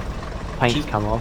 That's actually a really good idea. I might try that for my stuff. They don't go all gold and whatever, like, you know, shitty, you know, household little chains. Well, I've got a red signal now. Yeah, you might have balked it. No route available. Oh, it's green now. Okay. Oh, weird. It's unshat itself then. I wonder how the signaler works in this game. Whether it's any better than Train Sim. It's odd. It is quite good, but there are certain things. I heard Matt talking about it briefly in his live stream today, showing the developer tools. Or was that yesterday? Oh, I need to watch that.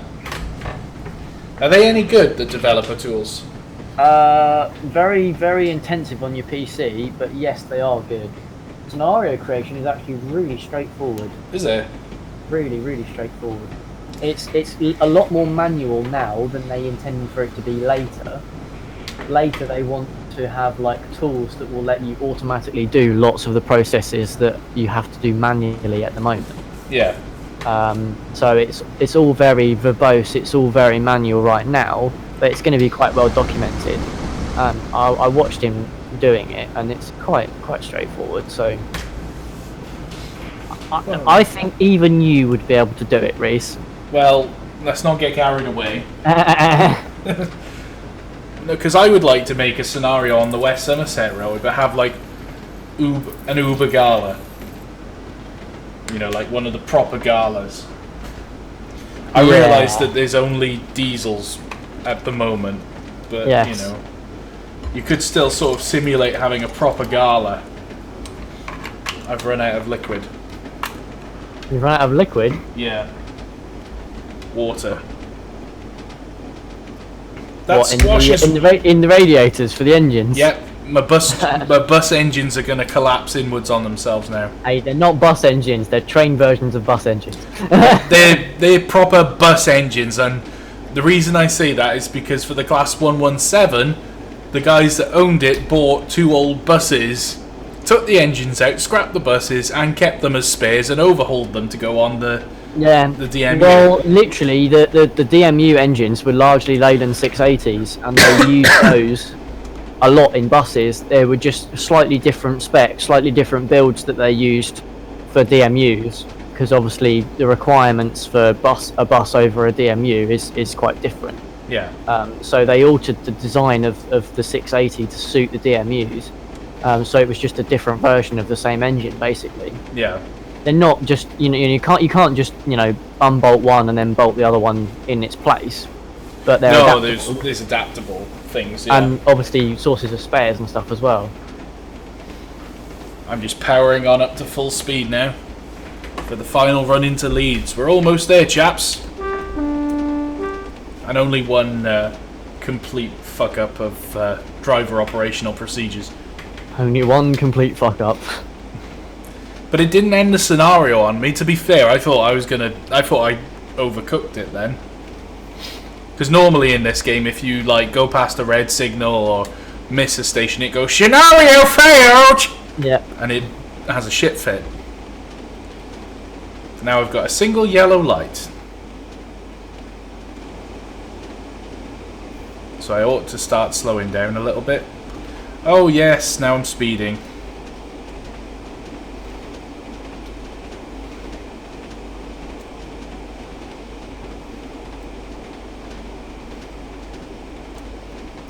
Full brake application.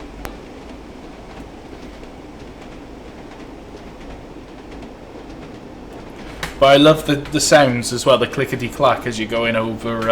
Yes, they're quite good.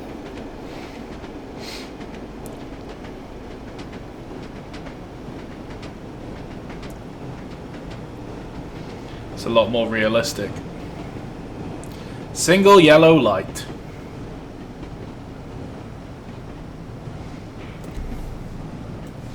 And that looks like a red light up ahead. In 600 yards. Which it is.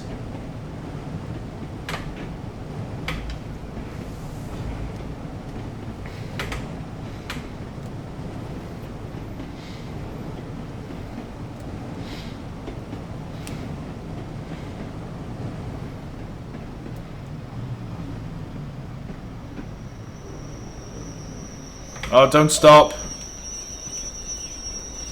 Why did I do that?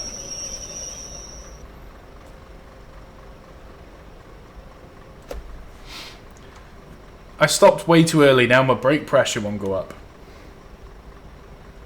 Do I need to hold the brake thing to overcharge the brakes? They don't overcharge on vacuum. What am I thinking of then? Air, they overcharge.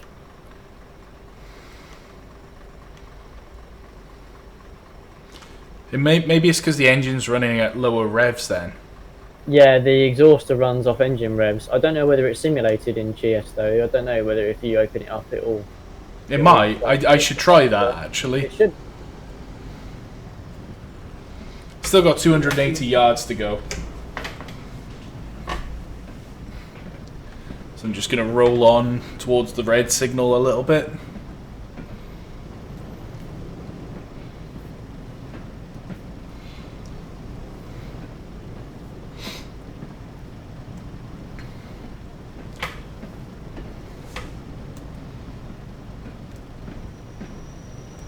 Little bit of braking application. This certainly feels more realistic now, doing it like this.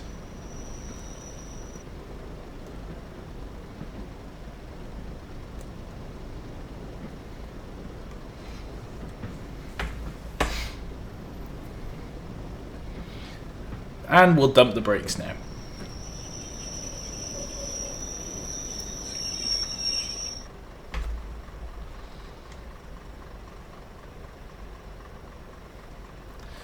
So for some reason I've got a red light. Not really sure why.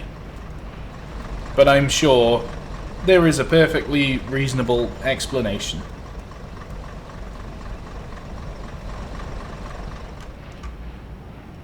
But we'll zoom in and have a quick look. Points are set. But there's a red up ahead as well, so I don't see why I can't proceed to that section. Unless there's another train coming in from one of these other lines.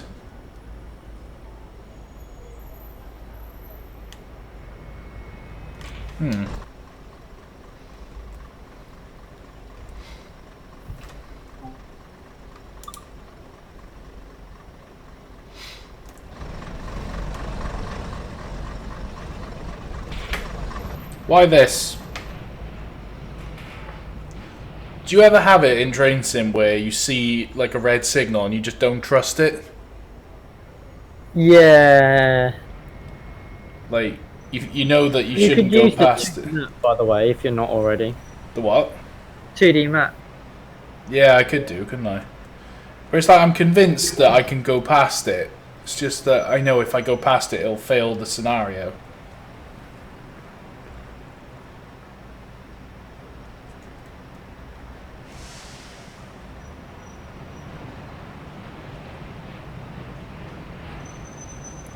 It sort of seems that it's red for everything.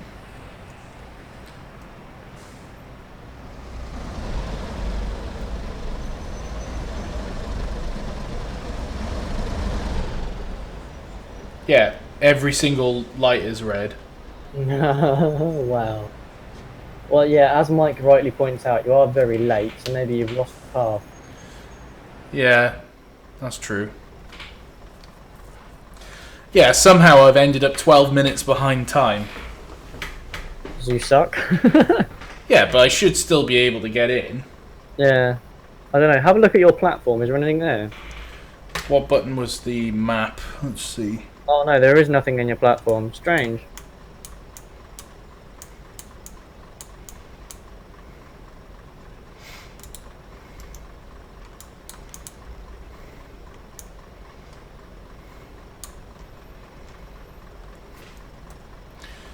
Yeah, I genuinely don't understand why. I mean, we could sit here all day and wait, but, you know.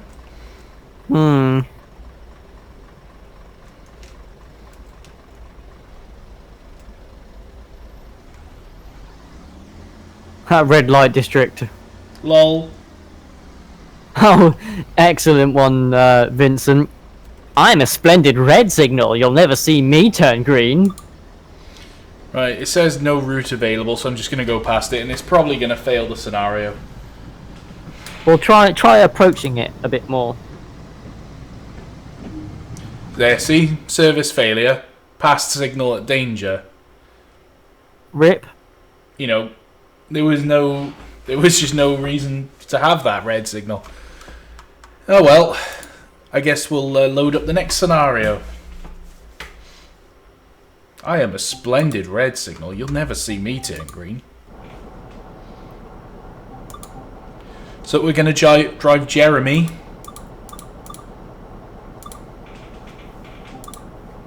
And I think we'll do in a snow blizzard. That does actually look quite epic. -9 degrees. And we'll do Leeds to Manchester. But before we start that, I'm going to have to go and take a quick pee-pee. So give me 2 minutes and I'll be back. Okay, everyone, let's start counting. Just going to set a timer on my phone for 2 minutes. Let's see whether Reese actually manages to do it in 2 minutes. Well, I'll have to make it like 1 minute and 45 seconds now, because he's probably already had 15 seconds. Let's see how well this goes.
Okay, the timer's up.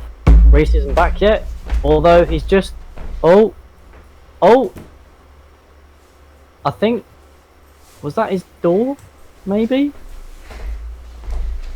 How far over are we now? About 30 seconds? Wow, you're only 2 minutes and 30 seconds. Yeah, I was only taking a pee.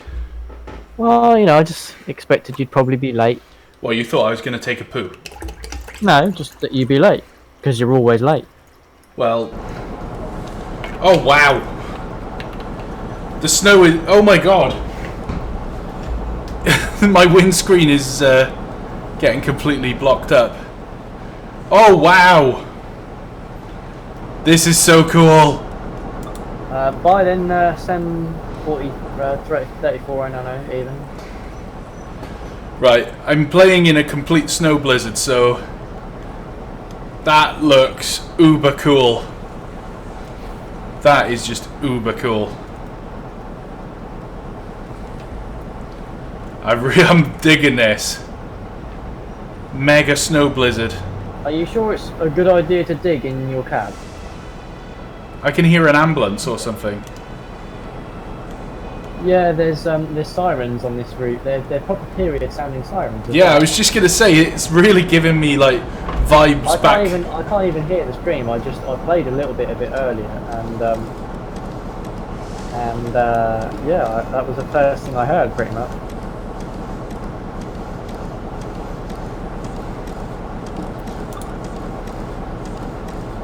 Right. Reese, I'm always late. You'll never see me be early. Lol. Right. Brakes off, please drive. I like the thought they've put into the snow on the Loco and stuff, but they don't seem to cater for the fact that the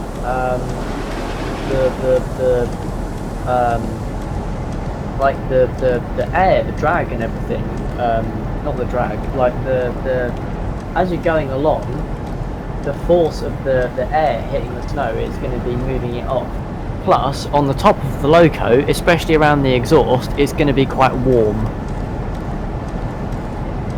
I think we'll have all the cab heaters on. Engine room so light. You get so hot that you'll get drowsy and fall asleep at the wheel. Yep. The wheel, or the handbrake wheel. The wheel. I think we'll have the tail lights on, we'll have the route indicator lights on. Yep, we'll have everything on. I don't know if there's actually a light for the panel. Instrument, yep, that's what we wanted. I think we'll have the demisters on as well. Don't know what they do, but we'll have them on. Well, presumably they demist. Do they? Yeah. The blind is like right in my view. If only I could lower my seat down. Why have you turned your tail lights on? I don't know. It just seemed like the right thing to do. You moron. That two-tone mind. Jesus, man.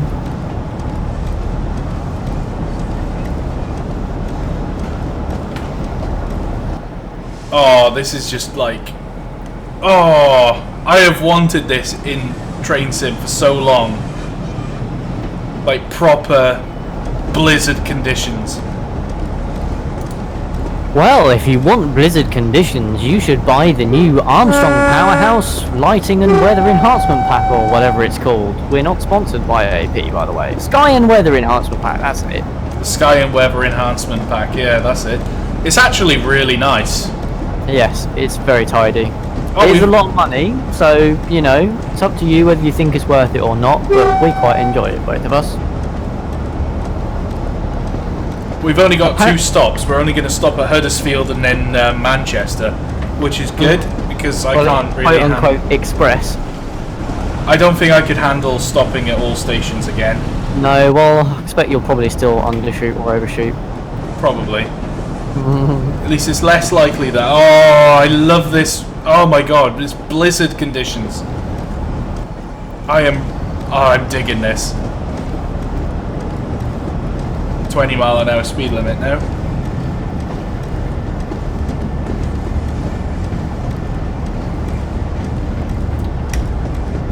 So we'll see how nostalgic our fans are in the chat. out of the 41 people watching the live stream right now, who knows why this Loco is known as Jeremy? And James, you're not allowed to answer. Is it because it was named after Jeremy Clarkson from Top Gear? Yes, that's 100% the reason. Power!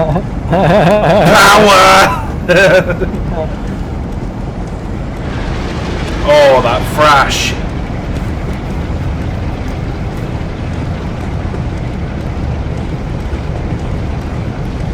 Someone said you can wind the seat down, apparently. Yeah, Mike's just messaged me that on Facebook. If you get out of the seat, you can actually like bend down and there's a winder on the seat. Oh, that's epic! Do you know what? Fair dues dovetail games, that is a really good touch. That is a really good touch. Brigon says Jeremy Beadle. Yes, that's exactly why. Because my player character is called Jeremy Beadle. GTSE reference, there we go. We got one nostalgia fan. Well, I know Mike, he's been around. Yeah.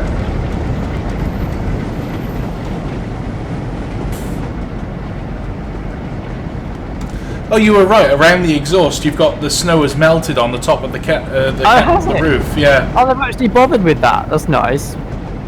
Sounds a little bit like a Class 47. Not sure if that's just me. Well, it's funny you say that.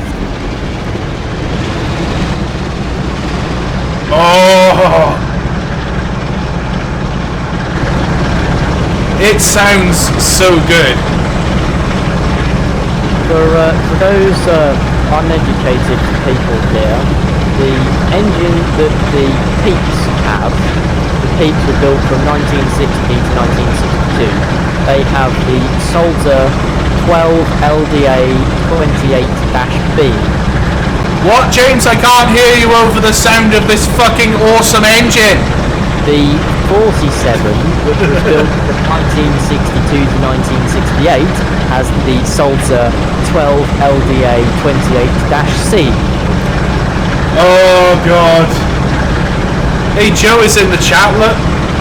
The diesel is operating at peak performance. Oh yeah, Rob, one could say this stream has just peaked. We certainly just peaked by the top of the sound. Oh, I know what you mean now. I put my tail lights on. I don't know why I did that. Yeah. I thought for some reason that they would have been the tail lights at the other end. What, of the train? Yeah. I'm gonna see if I can drive without my indicators. Indicators? What, left and right? No, yeah, I'm gonna indicate every time I change points. 37901 has a better engine than all of them. It sounds nicer, but reliability, performance-wise, parts-wise, I would have to disagree, I'm afraid. I love 901s, it's very special to me. I love the Merleys 37s, as Mike knows. I have a flame cut of one of the number panels from 37903 on top of my bookshelf with the slug on it. But yeah, no. The Merleys engine was less fuel efficient than the Ruston engine in the 37s, and it was also more prone to fire and general reliability issues. The Ruston was better. So the thought of why for the 60 the Merleys was chosen is that there was brown envelopes exchanged, I believe, that resulted in the 60s using the Merleys engine when they should have really had the Ruston. What happens when people are out to make money? Nobody's given me a brown envelope. Yeah, well, that's maybe because you don't deserve one. Well, I mean, you get enough of them from YouTube. Moving on, what TV show was named after these locos? Peaky Blinders. Yes, even though the Peaky Blinders was set in, what, 1920? Or 19, just after the First World War? Congratulations, Mark, you're a moron. Literally, I'm going to have to put a set of ear defenders on sitting in the cab of this thing because it's so bloody loud.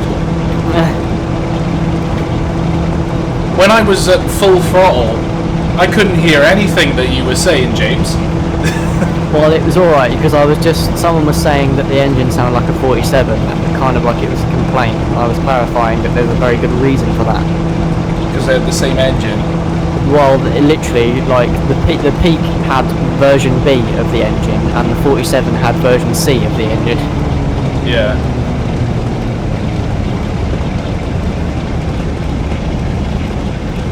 God, I've really got to try and keep an eye out for the signals and the, you know, the speed signs. I don't know how you're seriously planning on actually doing this without any like information on the screen. Well, I know I've only got 2 stops, Huddersfield and then Manchester. So, you know, I don't have to, like... How much do you want to bet that Leslie will come out of the snow and stab Reese in the eyebrows? Well, why in the eyebrows? Why would Leslie stab you in the eyebrows? That's what my question is. Why not in the eye? With what hands, for a start? It's going to be like Shed 17 when he just grows a set of hands out of his buffers. Aha!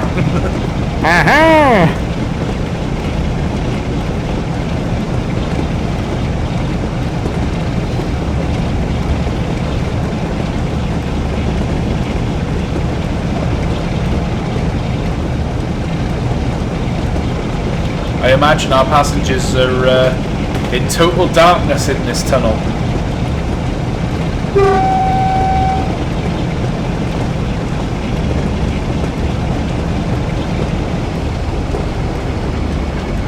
So you're in the cab with me, James. I just realised I got a second man. Oh, right. So you'll be my second man for tonight. Unfortunately, I've got a brain condition where I see everything about 10 seconds after it happens. Yeah, because of live. It's called live streamitis, isn't it? Yes. Yeah.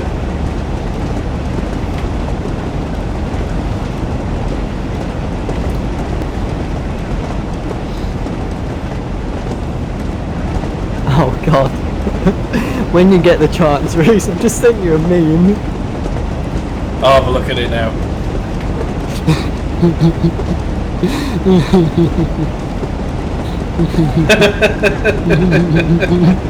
I'm loving it. Oh, the J21, that's the one I saw at Shildon. Yes.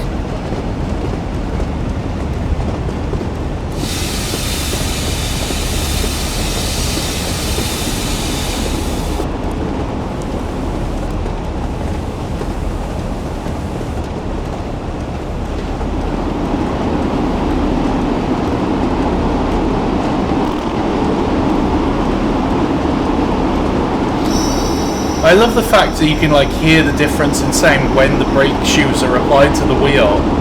Yes. Also, apparently, cool feature, the Peak supposedly has different horns at each end.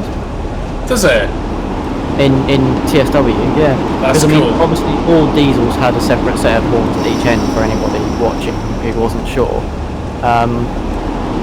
They have individual horns rather than what the Americans do on a lot of their locos, which is they have them centrally mounted. Because we can't do that. We have separate sets of horns at each end. So obviously, usually they're pretty much the same design, but they still sound slightly different. And sometimes if one got bashed or whatever, it needed to be replaced, it wasn't necessarily always replaced with exactly the same type as it would have been before. So you had the odd one that sounded a bit different. You had different horns that were fitted to DMUs and stuff, like first gen DMUs had a few kind of similar but not identical sounding horns. So it's nice that they bothered doing that. Stuff like the Railrite 40 has got different horns at each end in Trans-Pennine. See, now it's reducing to a 50-mile-an-hour speed limit, but I've not seen a single sign that says reduce speed, you know. Rip. Yeah, there it is. No, I just missed it. I don't really understand the hate towards Peaks. They're lovely diesels and they sound awesome. Their power to weight ratio is shite. The only thing with a worse power to weight ratio are the 40s. The engines are good, but it's just, again, it's not beefy enough for the weight. Also, they're quite greedy on fuel. Reliability isn't amazing overall, as in across all areas of the locos. and also some of them you can literally only hear the radiator fan. You can't hear the engine.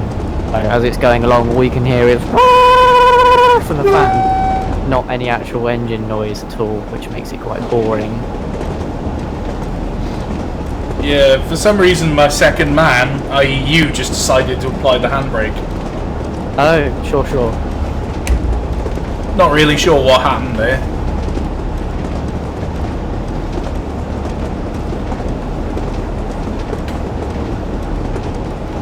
I'm really loving this peak. Yeah, they're alright on there. I'm gonna have an outside view when we're powering, when we're clagging out. Yeah.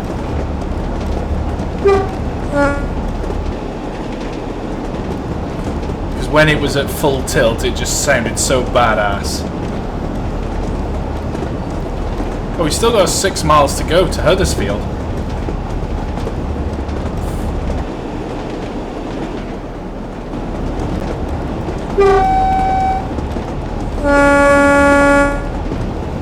Not sure what the speed limit here was. Oh, 80. Okay. That's good. That means we can go and sit outside and get some claggage. Any second now. There we go. Watch the... ready for some clag.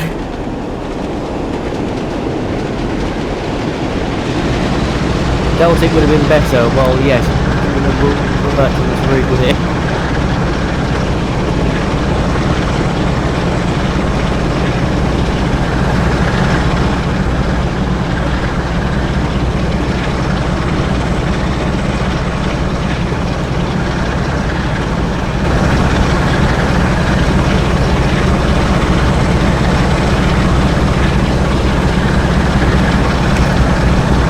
Now I definitely can't hear you over the sound of this engine.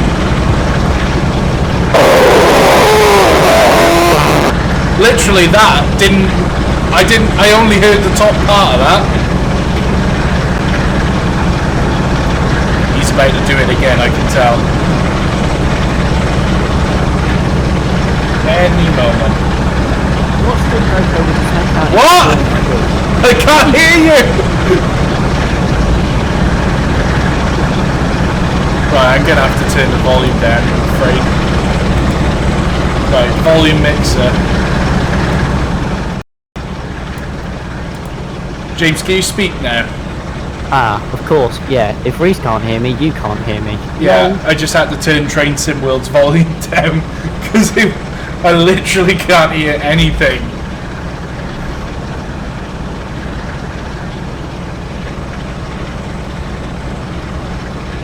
Probably noticing that the live stream is a little bit delayed. That's because I turned the volume down.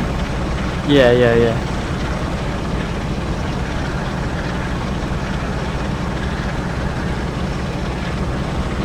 Green signal.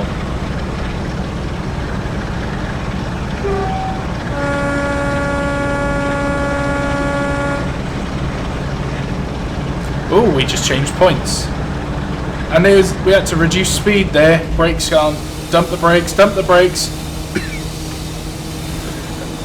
Speed limit is 50.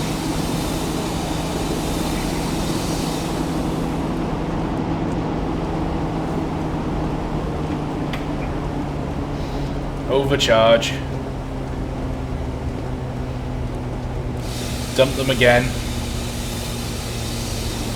Oh no, I didn't mean to do an emergency brake.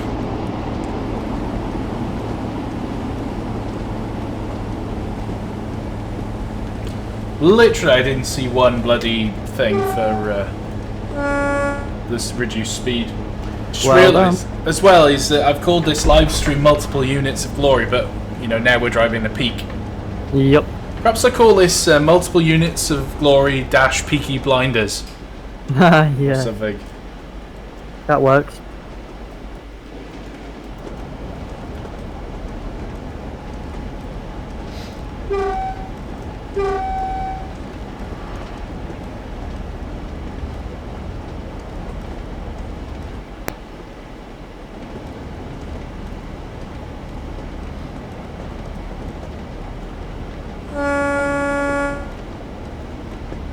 They don't have the buzzers in here today, in the peak. No, because they're platform dispatch.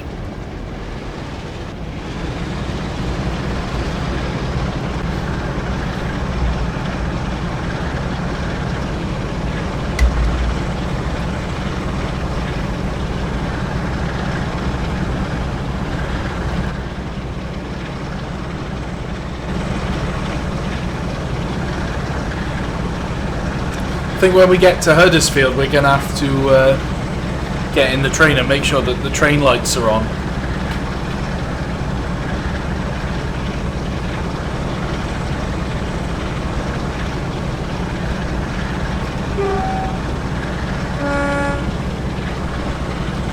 What do you think the next release for Train Sim World's going to be, James? I'm not really sure. I mean, we've had an American route recently. We've had a UK route again recently. So I really wonder if they're going to go back to Germany, or maybe they'll do something in France for the first time because they're liking exploiting their relationship with SNCF at the moment. I don't really know. There's a lot of possibilities. They might try and go for another period route to try and, you know, really test the water seriously with that market, depending on the performance of this route. So I don't know. There's a lot of possibilities, but it's only going to be diesel or electric. Well, yeah. I mean, what I'm thinking about, what I'm always conscious of when people ask me this, is part of their whole plan for TSW is to get all of the diesel and electric transmission types finished for the game first. So they've done diesel mechanical, they've done diesel electric. I don't think we have a hydraulic yet of any kind. Class 52 Western. Maybe. That would actually be quite appropriate, because then it would fit in on the West Somerset Railway. Yeah. And then obviously we've got straight electrics as well. And they've said they want to do all of the diesel and electric types before they properly focus on steam. Which I think is a stupid strategy, but that's my own opinion. That's because I'm very biased towards steam. From a dev point of view, I understand why they're doing that. It does make sense. It doesn't help us in our quest for steam, though. No. Oh wow, Mike's just sent me a photo of TSW that he's playing, saying with the caption "Dovetail Quality Control," quality spelled with KW. And the bloke in the cab of this class 45, he's got his feet on the desk and he's hovering above an invisible chair with his head in the ceiling. Top quality stuff. Yeah, Rob says, what steam loco would you take out in a squall like this? Oh. If you could have a steam loco in TSW to take out in this kind of weather. Oh, speed limit, oh dear, yeah, you caught that up, didn't you, lol. I'm only a little bit faster. Oh, you brake quite hard, okay. Yeah, that's not too bad then. Oh, he nicked the photo off a group apparently. We're just pulling into Huddersfield now.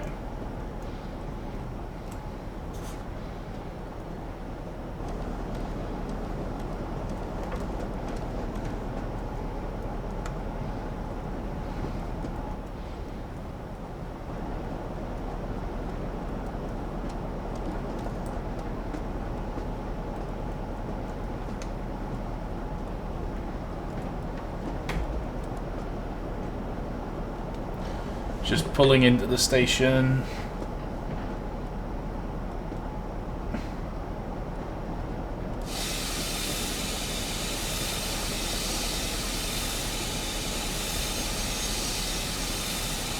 There we go. And I shall go and have a look out on the train. Well, I probably should put the handbrakes on. That does tend to help, yes. Although the second man's in the cab, so it is alright. Right, where is the guards compartment?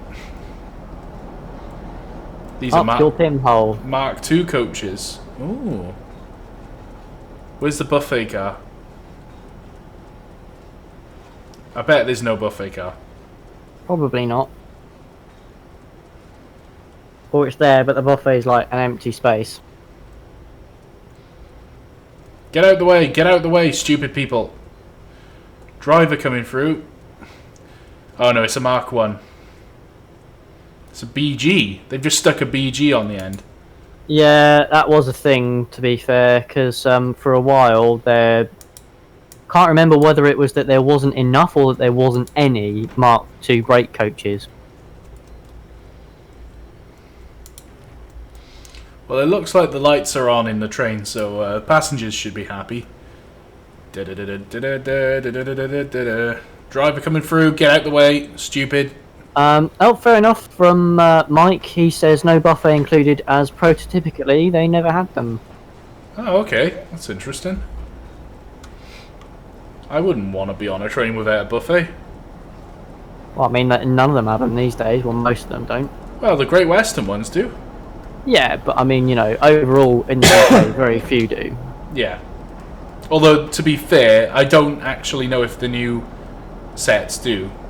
Don't think they have a proper one. I think they have like a fucking stupid micro fucking shite. Yeah. Have a microwaved bacon sandwich. That'll be great. Yes. Oh god, yeah. Fucking Ronnie Barker's BR thing. Yeah. When I was on the train to Aberdeen, there was only one knife and one pie. The knife was plastic. I couldn't even cut it. Oh yeah, and he cut the knife with the pie. Yeah. I think it's absolutely ridiculous. See, look at this. Frankly, I told BR to be off. When they came to me and asked me if to say a kind word about British Rail, I told BR to be off. Then they offered me 1,000 quid, and I said I'm a man who can't be bought. Then they offered me 2,000 quid. Good evening. Clag.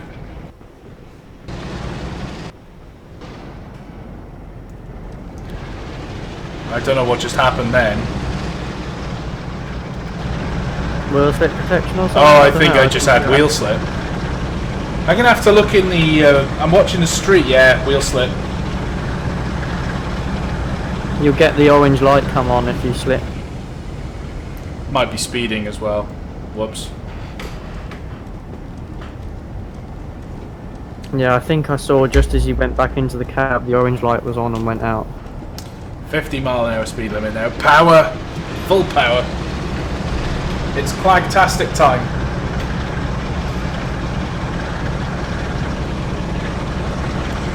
The train now calling at Huddersfield is the non-stop passenger service to Manchester, calling at London, Paddington, Acton Main Line and Didcot Parkway. Zaki Cards had a bag of coconut donuts. Well, coconut donuts. Why not proper donuts, like jam donuts? Or like chocolate donuts. Or chocolate ones or something. Pineapple donuts. No. I love pineapple. Do you eat pineapple on pizza? Yes, I do. Oh my god. I am one of them scumbags. No.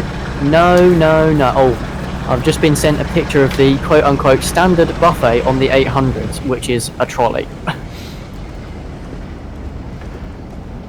It would be nice, you know, that if they wanted to expand the Great Western pack, to do the new sets, the new javelins, and extend it to Bristol. They're not javelins. Only the southeastern ones are javelins because we did the Olympics. Yeah, I carried 2 sets from Japan. Yeah, I remember you telling me. Yeah. Yeah. Weren't you like, or you or one of your shipmates or something was the first person to use the toilet in one of them, if I remember rightly? In the middle of the Indian Ocean. Yeah. With all the plastic still on the seats, I was having a big shit. What? So it just arrived with a massive turd in it? Well, it would have been a few months later. Oh no! From Japan to UK probably took 6 weeks, maybe almost 2 months. My god. So it would have had a big steaming turd sat in there for about all that time. So who knows, maybe it rotted away by that point. Oh, maybe it melted the plastic away. Maybe there's a big hole in the bottom of the javelin. Turdville. Ooh! DMU just went past me. So it's 34 minutes till Manchester. So we got 34 minutes of powering along at full speed, full power. What if you get a red? Might have to do. Well, that's why I'm actually on time now. Unlike last time, I can't believe I ended up 12 minutes out of time.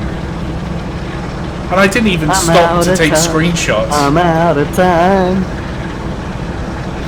But yeah, if they extended the Great Western Mainline pack and introduced the electric units that they've got, you know, make it an actual modern pack, because they're trying to get rid of the HSTs. So make it more realistic. They've not got long left. Andy reckons they've got about 3 months. What, left on Great Western? Yep. Yeah, but they're going to go and start their second life up in the north now, aren't they? Well, loads of them have already gone to ScotRail, but yeah. I don't think they're having many more. I expect they're going to have another 40 years of life up in Scotland. No way. I mean, Great Western invested a lot of money in them. They inherited them from BR. Cost a lot to run, mate. Oh yeah. That's why they invested loads of money in them, because they had to. Yeah. I would like to see one preserved at like the National Railway Museum. Oh yeah, no, that'll happen. I mean, the 125 group's going to buy an HST. Yeah. I would like, you know, just to see a couple of them preserved. Like one at the NRM in like intercity swallow livery, which probably won't happen, but that's the livery that I love. You never know. There'll certainly be one there, I'm sure.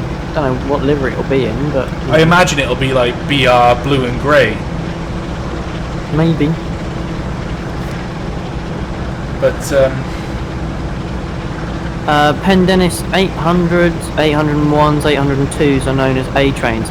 A trains is a family of trains. It's not just those ones. It's like a very broad term for a Hitachi family of train designs. Not all A trains are British. They've done ones for other parts of the world as well. It's like a family based around the same kind of ideas. So like the 395s are also A trains and so on. So yeah. I think like the NRM could preserve a HST, but just have 2 Mark 1s, so it would look a bit like a Hornby train set. Oh god, HST and 2 Mark 1s. Yeah, no, 2 Mark 2, Mark 3s even. Just to preserve the sense of it. But even though when they're gone, I won't miss them. And none of them have still got Valenta engines. They're all MTUs, aren't they? The Great Western ones are, yeah. The East Midlands ones, I don't know whether there's any others, but I know definitely East Midlands ones are VP 185s, which is basically the next evolution of the original Valenta engines that they had. Yeah. Because VP is Valenta Paxman still. It's just a very updated version of the engine. That's why they sound relatively similar. The thing is, though, it's like trains running on Britain's railways really haven't modernised that much. Not really, no. Because they're coming up saying, they've got electric doors, but yet when you have a poo, it just goes straight onto the track still, and it's like, hang on, the year's 2018. To be fair, the majority of trains now have retention tank. I think it's a bit sick if they still have trains on the network which don't have retention tanks. Yeah, no, it's pretty prehistoric for them to still have some that don't, but the incredibly vast majority of them do now.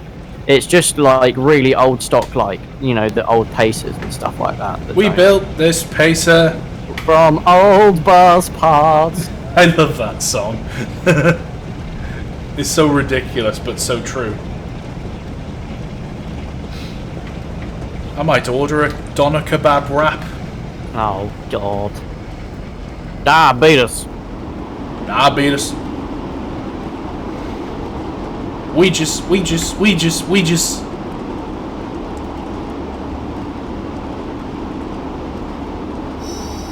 speed limit is 55 miles an hour. How about preserving? I don't know whether you'd have to modify it, but like, do you remember the blue Pullman? Yeah. What if there was a new build group, but for the blue Pullman? I don't think that would work. You'd have to totally change the design. You'd have to make it mainline. You'd have to do tours and stuff, and it'd be very, very expensive.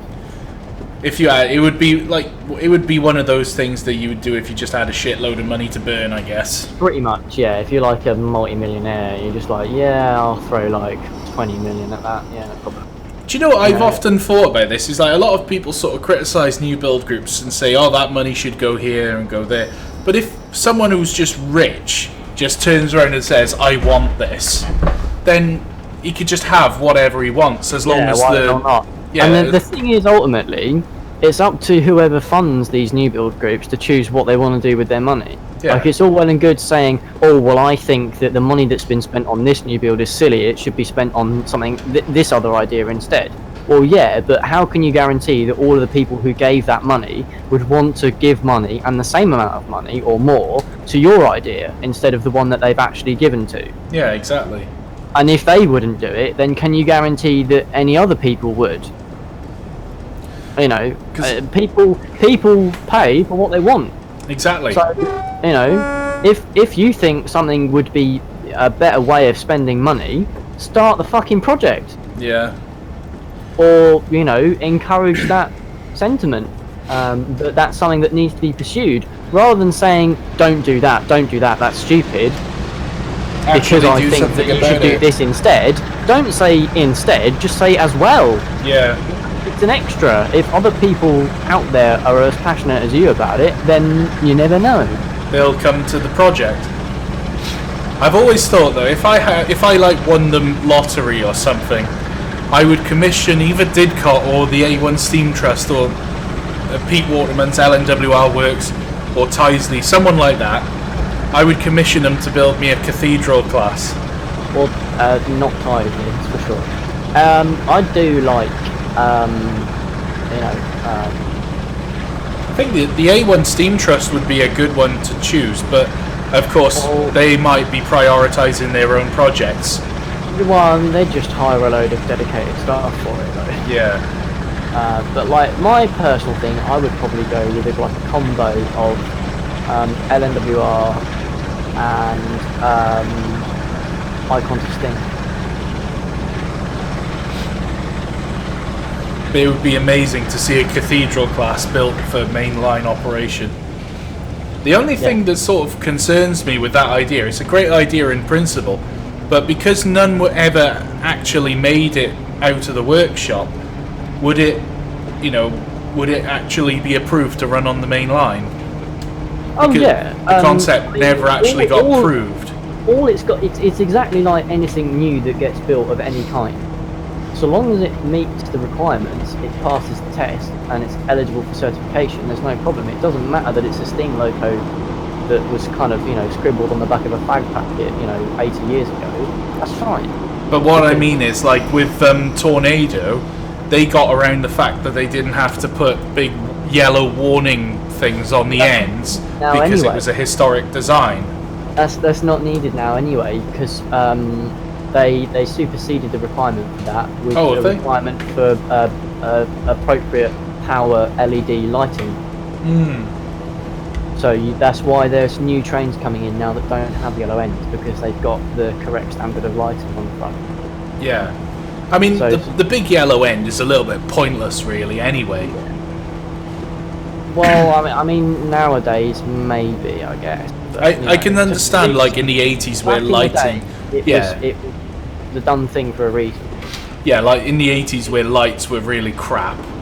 Yeah. I can understand it then. That would make sense.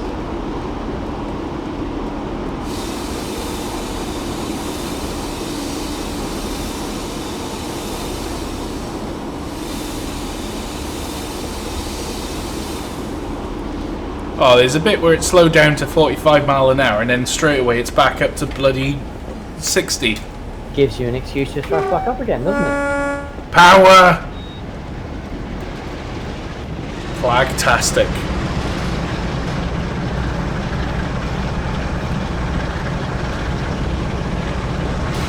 But yeah, just imagine like new build cathedral class. How well would it do, I wonder? And you know, as much as I would love to see it built, I don't know how well it would do, because the King is the heaviest Great Western, or one of the heaviest Great Western locos, and it had to have cut down cab, cut down chimney.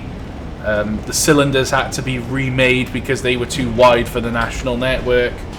I thought it was just the cylinder covers. I'm not 100% sure. I thought they had to have all new cylinders, but you know, don't quote me on that. I'm probably wrong, because they stuck out really far. Like if you look at old videos of Kings, the cylinders are more angled, whereas the modern day Kings on the network, they're like more sort of flush with the side of the frames. I don't know. It may have just been like they've changed the cladding, and maybe they've moved the piston inwards or something. Yeah, maybe. I don't really know enough on that, to be honest. No, I mean, it is quite clever what they can do. I mean, to be fair though, with something like the cathedrals, obviously you design it from the ground up based upon the rough idea of what it could have been way back. So you'd be starting basically from scratch, just with a rough picture in your head. Yeah. So obviously you can design it specifically to meet all of the requirements for the loading gauge and axle loading and stuff like that, because you're starting from the beginning. You're not having to change something that's already there to try and fit within the requirements and still keep it as a usable, you know, accurate, nice looking thing that's original, because it was built like, you know, 90 years ago. Do you know, even with the cut down cabs and smokestacks, the Kings, they still look good, even today. Oh, yeah. They're very, very pretty. There's all these people standing on the edge of the platform. I'm sure in a blizzard like this they would be inside the waiting room. Mm-hmm. There's no way they'd want to be standing out in the cold.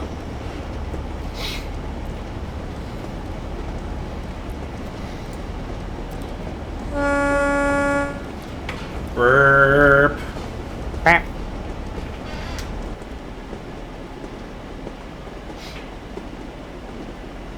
I love this peak. Oh yeah, that's people have probably seen that I've made quite a few live stream events today. So there was this one, which we're doing right now. There's the session we're going to do tomorrow morning, and also there's the session we're going to do in the future, sometime in January, when two things need to happen. Steam Sound Supreme will be releasing their Duchess sound enhancement pack, which will be sometime in January, don't know exactly when. And Just Trains will be releasing the extension at some point in January to the Western Main Lines. And that will take the Western Main Lines route all the way from Plymouth down to Penzance. So finally, we'll be able to run the full Great Western Main Line from London Paddington down to Taunton, Exeter, Plymouth, and then Penzance. And it'll take about 5.5 hours, approximately. So me and Sam Steventon will be joining us, and he's given me a challenge. The challenge is that I have to run that whole route, the Great Western Main Line, from Paddington to Penzance with the Duchess. So I've got to drive a Duchess, but I mustn't fall in love with it. As everyone of you knows, I'm not the biggest fan of the Midland. I make fun of it a lot. But we'll see, because I do like the Duchess, and that particular Duchess does look amazing. I'll be driving, was it 6232, I think it is? Duchess of Pennoeth, which is a made-up one. Henry Law is asking, a cathedral class would be much the same as LMS Pacific. Well, I think they do look very similar. The concept looked very similar to an LMS Duchess, actually. I think the boiler was very similar, and the wheel sets were very similar, with exception of it having outside Welshman's valve gear, whereas the Great Western obviously had its inside Stevenson's valve gear, I believe it had. Am I right in saying that? It was inside Stevenson's valve gear on Great Western Locos, James? It sounds like James has died. No, I'm still here. Yes, it was inside Stevenson. Yeah, I thought it was. They basically used Stevenson's from, I think it started in the 1910s. Yeah, it was in the Churchwood times, wasn't it? Yeah, and then they just never stopped. Well, you know, once you got a winning recipe, there's no need to change it. No, indeed. Excellent stuff. I mean, even like traction engines, a lot of single-cylinder traction engines, you used valve gear that was based on Stevenson, so it was Stevenson's. Yeah. Because they had a lot of the single-cylinder traction engines. The cylinder is basically the same as the Loco cylinder, it's just rotated. Just a different way up. Obviously the two-cylinder ones are all big. So yeah, the single ones literally just a Loco cylinder just turn around. I know it's going to sound daft, but I would like to have a working traction engine in game. But I don't know whether it would be like in Train Sim, whether it would just be like a sort of scenic object, or... Wait, crap, I'm supposed to be doing 15 miles an hour. Dump the brakes, dump the brakes! Oh dear. Yeah, I've basically just dropped both anchors.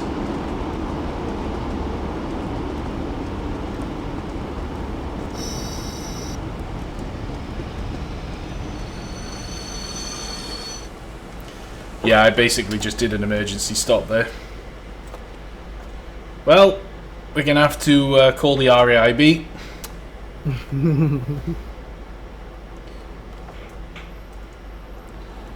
Why did you pull the emergency brake? Because I was flying past the station at 4.5 times the speed of sound.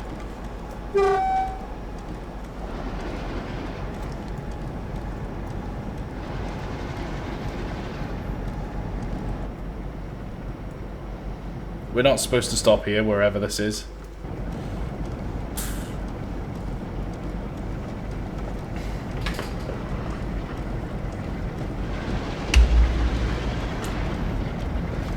Apparently people can't hear you, James. Okay. Maybe it's just because I'm not talking. Yeah. That's probably that would explain it, James, I think.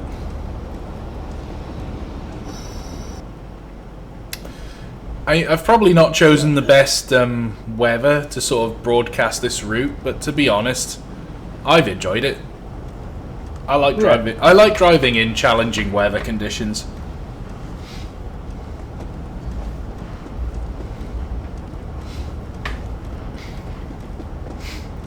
Right, that would explain why I had a 15-mile-an-hour speed limit, because I've just gone over a very sharp set of points. Ah.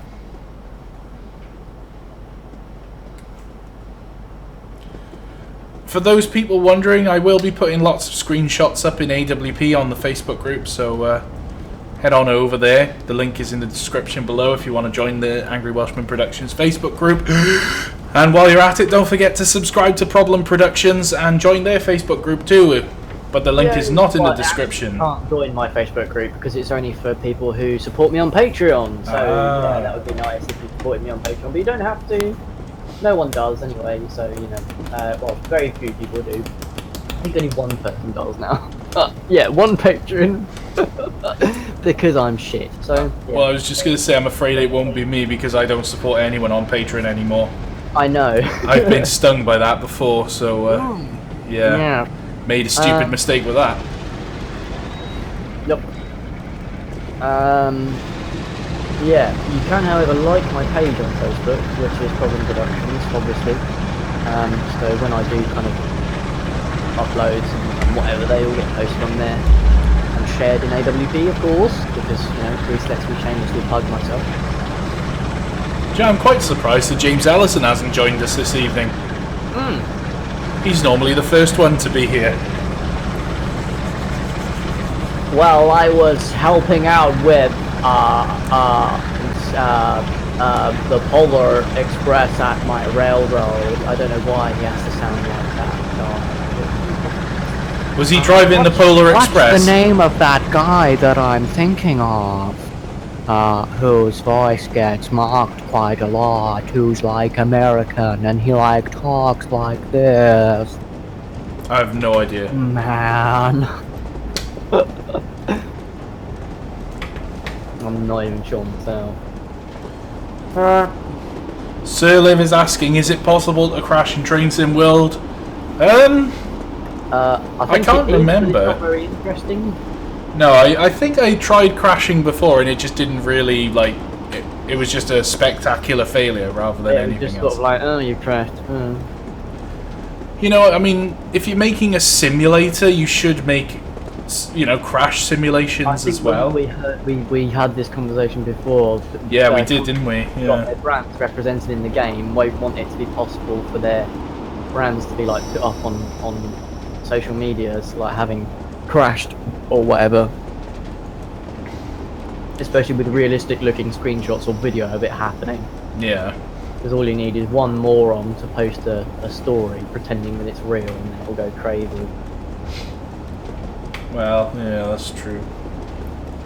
Because people are idiots. People are idiots.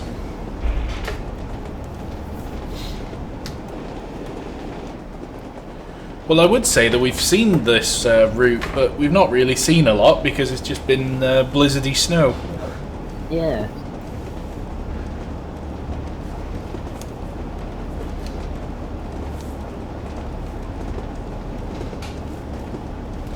Robert Jones is asking, Hall or Grange, which do you prefer? Well, for me, do you know what? Honestly, I don't know. I'm probably going to say a Hall because I know more about the Halls than I do about the Granges. How about you, James? Hall.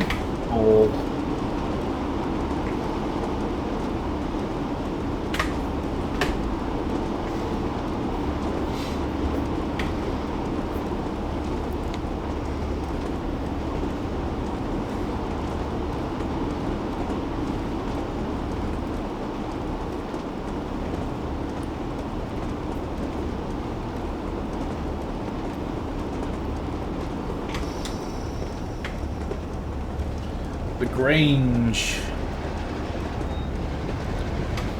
We haven't got much more left of this live stream, guys. I can tell people are getting bored now. We're almost at the end and have a few more Quite a lot minutes. of people watching, to be fair, dude. 43. It's not as many as normal. But then I think Train Sim World is still relatively, like, you know, the videos I've done on Train Sim World, they don't tend to be as popular as the normal Train Sim ones. It's building slowly. You know, the more videos I do like this, the more it's sort of getting it out there as well. Because I really want to see Train Sim World develop further. Yes. I mean, I've been quite critical of it, but actually I'm like, you know what, this is the future of the simulator, you know, this is where it's going. So, hopefully we can sort of persuade people with the power to make decisions based on what people want rather than anything else, but yeah. Who knows? Indeed. Because, you know, this pack, I've got no criticisms of it, actually. Apart from the fact that there's no Steam, but meh, whatever. It is set in the 80s after all. But, yeah, I mean, it's an even bigger step in the right direction, like the Class 33 was for the West Somerset route. And the more stuff that gets released, the more people will be interested and start buying into it, and then hopefully they will change their sort of attitude and let developers get their teeth stuck into it. And I'm sorry to say it, Dovetail, but not letting developers get their teeth stuck into it is kind of killing it at the moment, because you could just see there's not as much interest in it. But hey ho. David Pasquale, I can't pronounce your name, I'm afraid. Oh god, is that a speed limit? Yep, 45 mile an hour. Completely didn't see that behind that signal sign.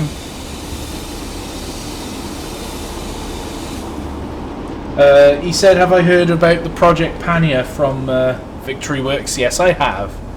And I will be streaming that when it's finished. But it would probably... Victory Works did put on their website today that it won't be released this side of Christmas. It'll be next year.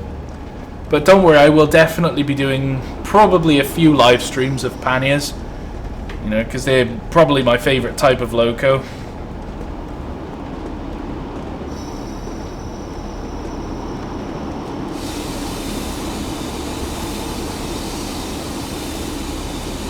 Reduced to 20 miles an hour for some reason.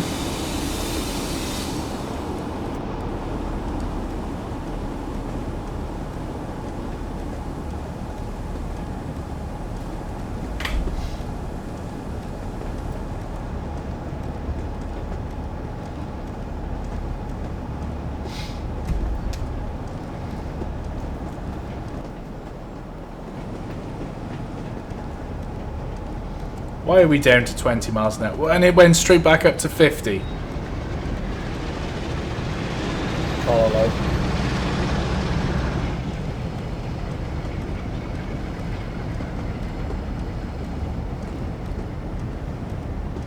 No, it didn't. It is 20. Ryan Hodgson says he's late. You're late, scumbag. Why are you late? Lol.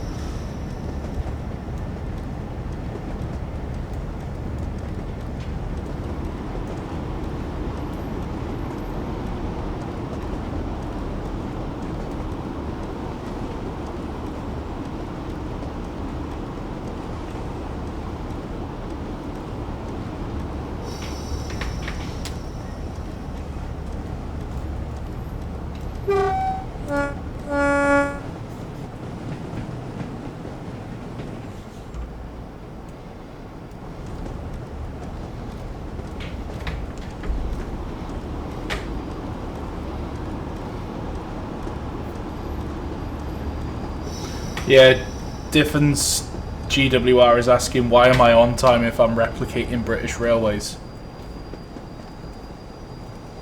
Not really sure why, to be honest. You know, we did serve the curly sandwiches already in the on board, and the staff with the attitude problem have already been collecting tickets. That's the British Railways that we all know and love. In fact, I imagine most people in the chat are probably too young to remember British Railways or ever actually been on it. Indeed. I can say that I have, but I don't remember it. Like, I have one vague memory, actually, but I think it was actually after privatisation. There was a diesel gala at Newport Station itself. And, like, there was... I can remember there being Class 37s, Class 20s, Class 56s. I think there was a Class 40. But all just in the platforms. Well, it wouldn't have been. There wouldn't have been a 40 if it was privatisation era, because they were all gone before then. Maybe it was. It probably wasn't a 40 then. But they were. Yeah, it was in Newport Station itself. Which, looking back on it, I was like, that's very strange. But I can remember there was like stalls set up on all the platforms. There's people selling stuff. It was awesome. But I've only got a very, very vague memory because I would have been about 4 or 5 years old at the time. Yeah. So I don't remember much about it, but there was a few photos somewhere, I'll have to find them, of me sitting in the cab of either a Class 20 or a 37. And I've got like the driver's hat on. I look like I'm having fun. I did have a ride on the Intercity 125 as well, just after it was repainted in its swallow livery. And I can remember being like super impressed about it going 125 miles an hour. 10 miles an hour.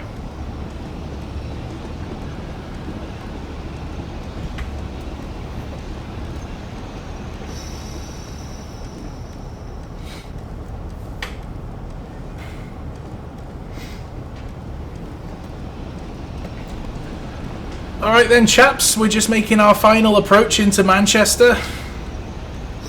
Still can't see a bloody thing up ahead. Could be Manchester, it could be Munich, it could be Sydney Opera House. I don't bloody know. It's all in the fog.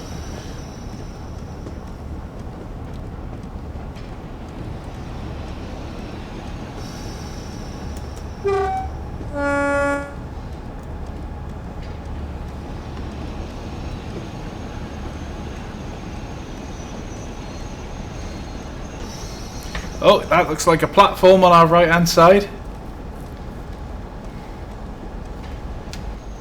It is. We're pulling into the platform at Manchester.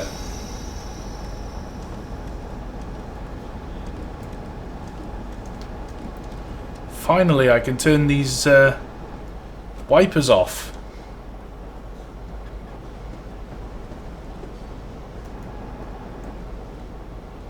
Oh god, it is like really moody here.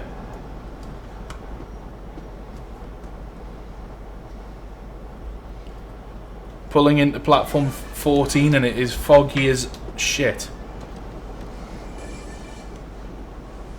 Literally can't see a bloody thing.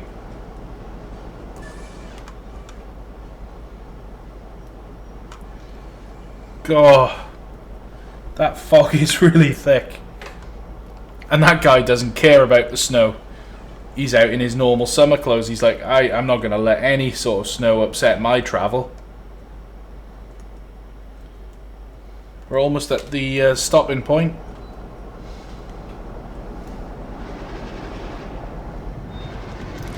I think that is the signal there. 23 yards to go, chaps. I am 1 minute and 20 seconds early arriving. Oh no, stop. Don't pass that red signal. Yes. If I'd have had a spat at the last moment, I'd have been really annoyed.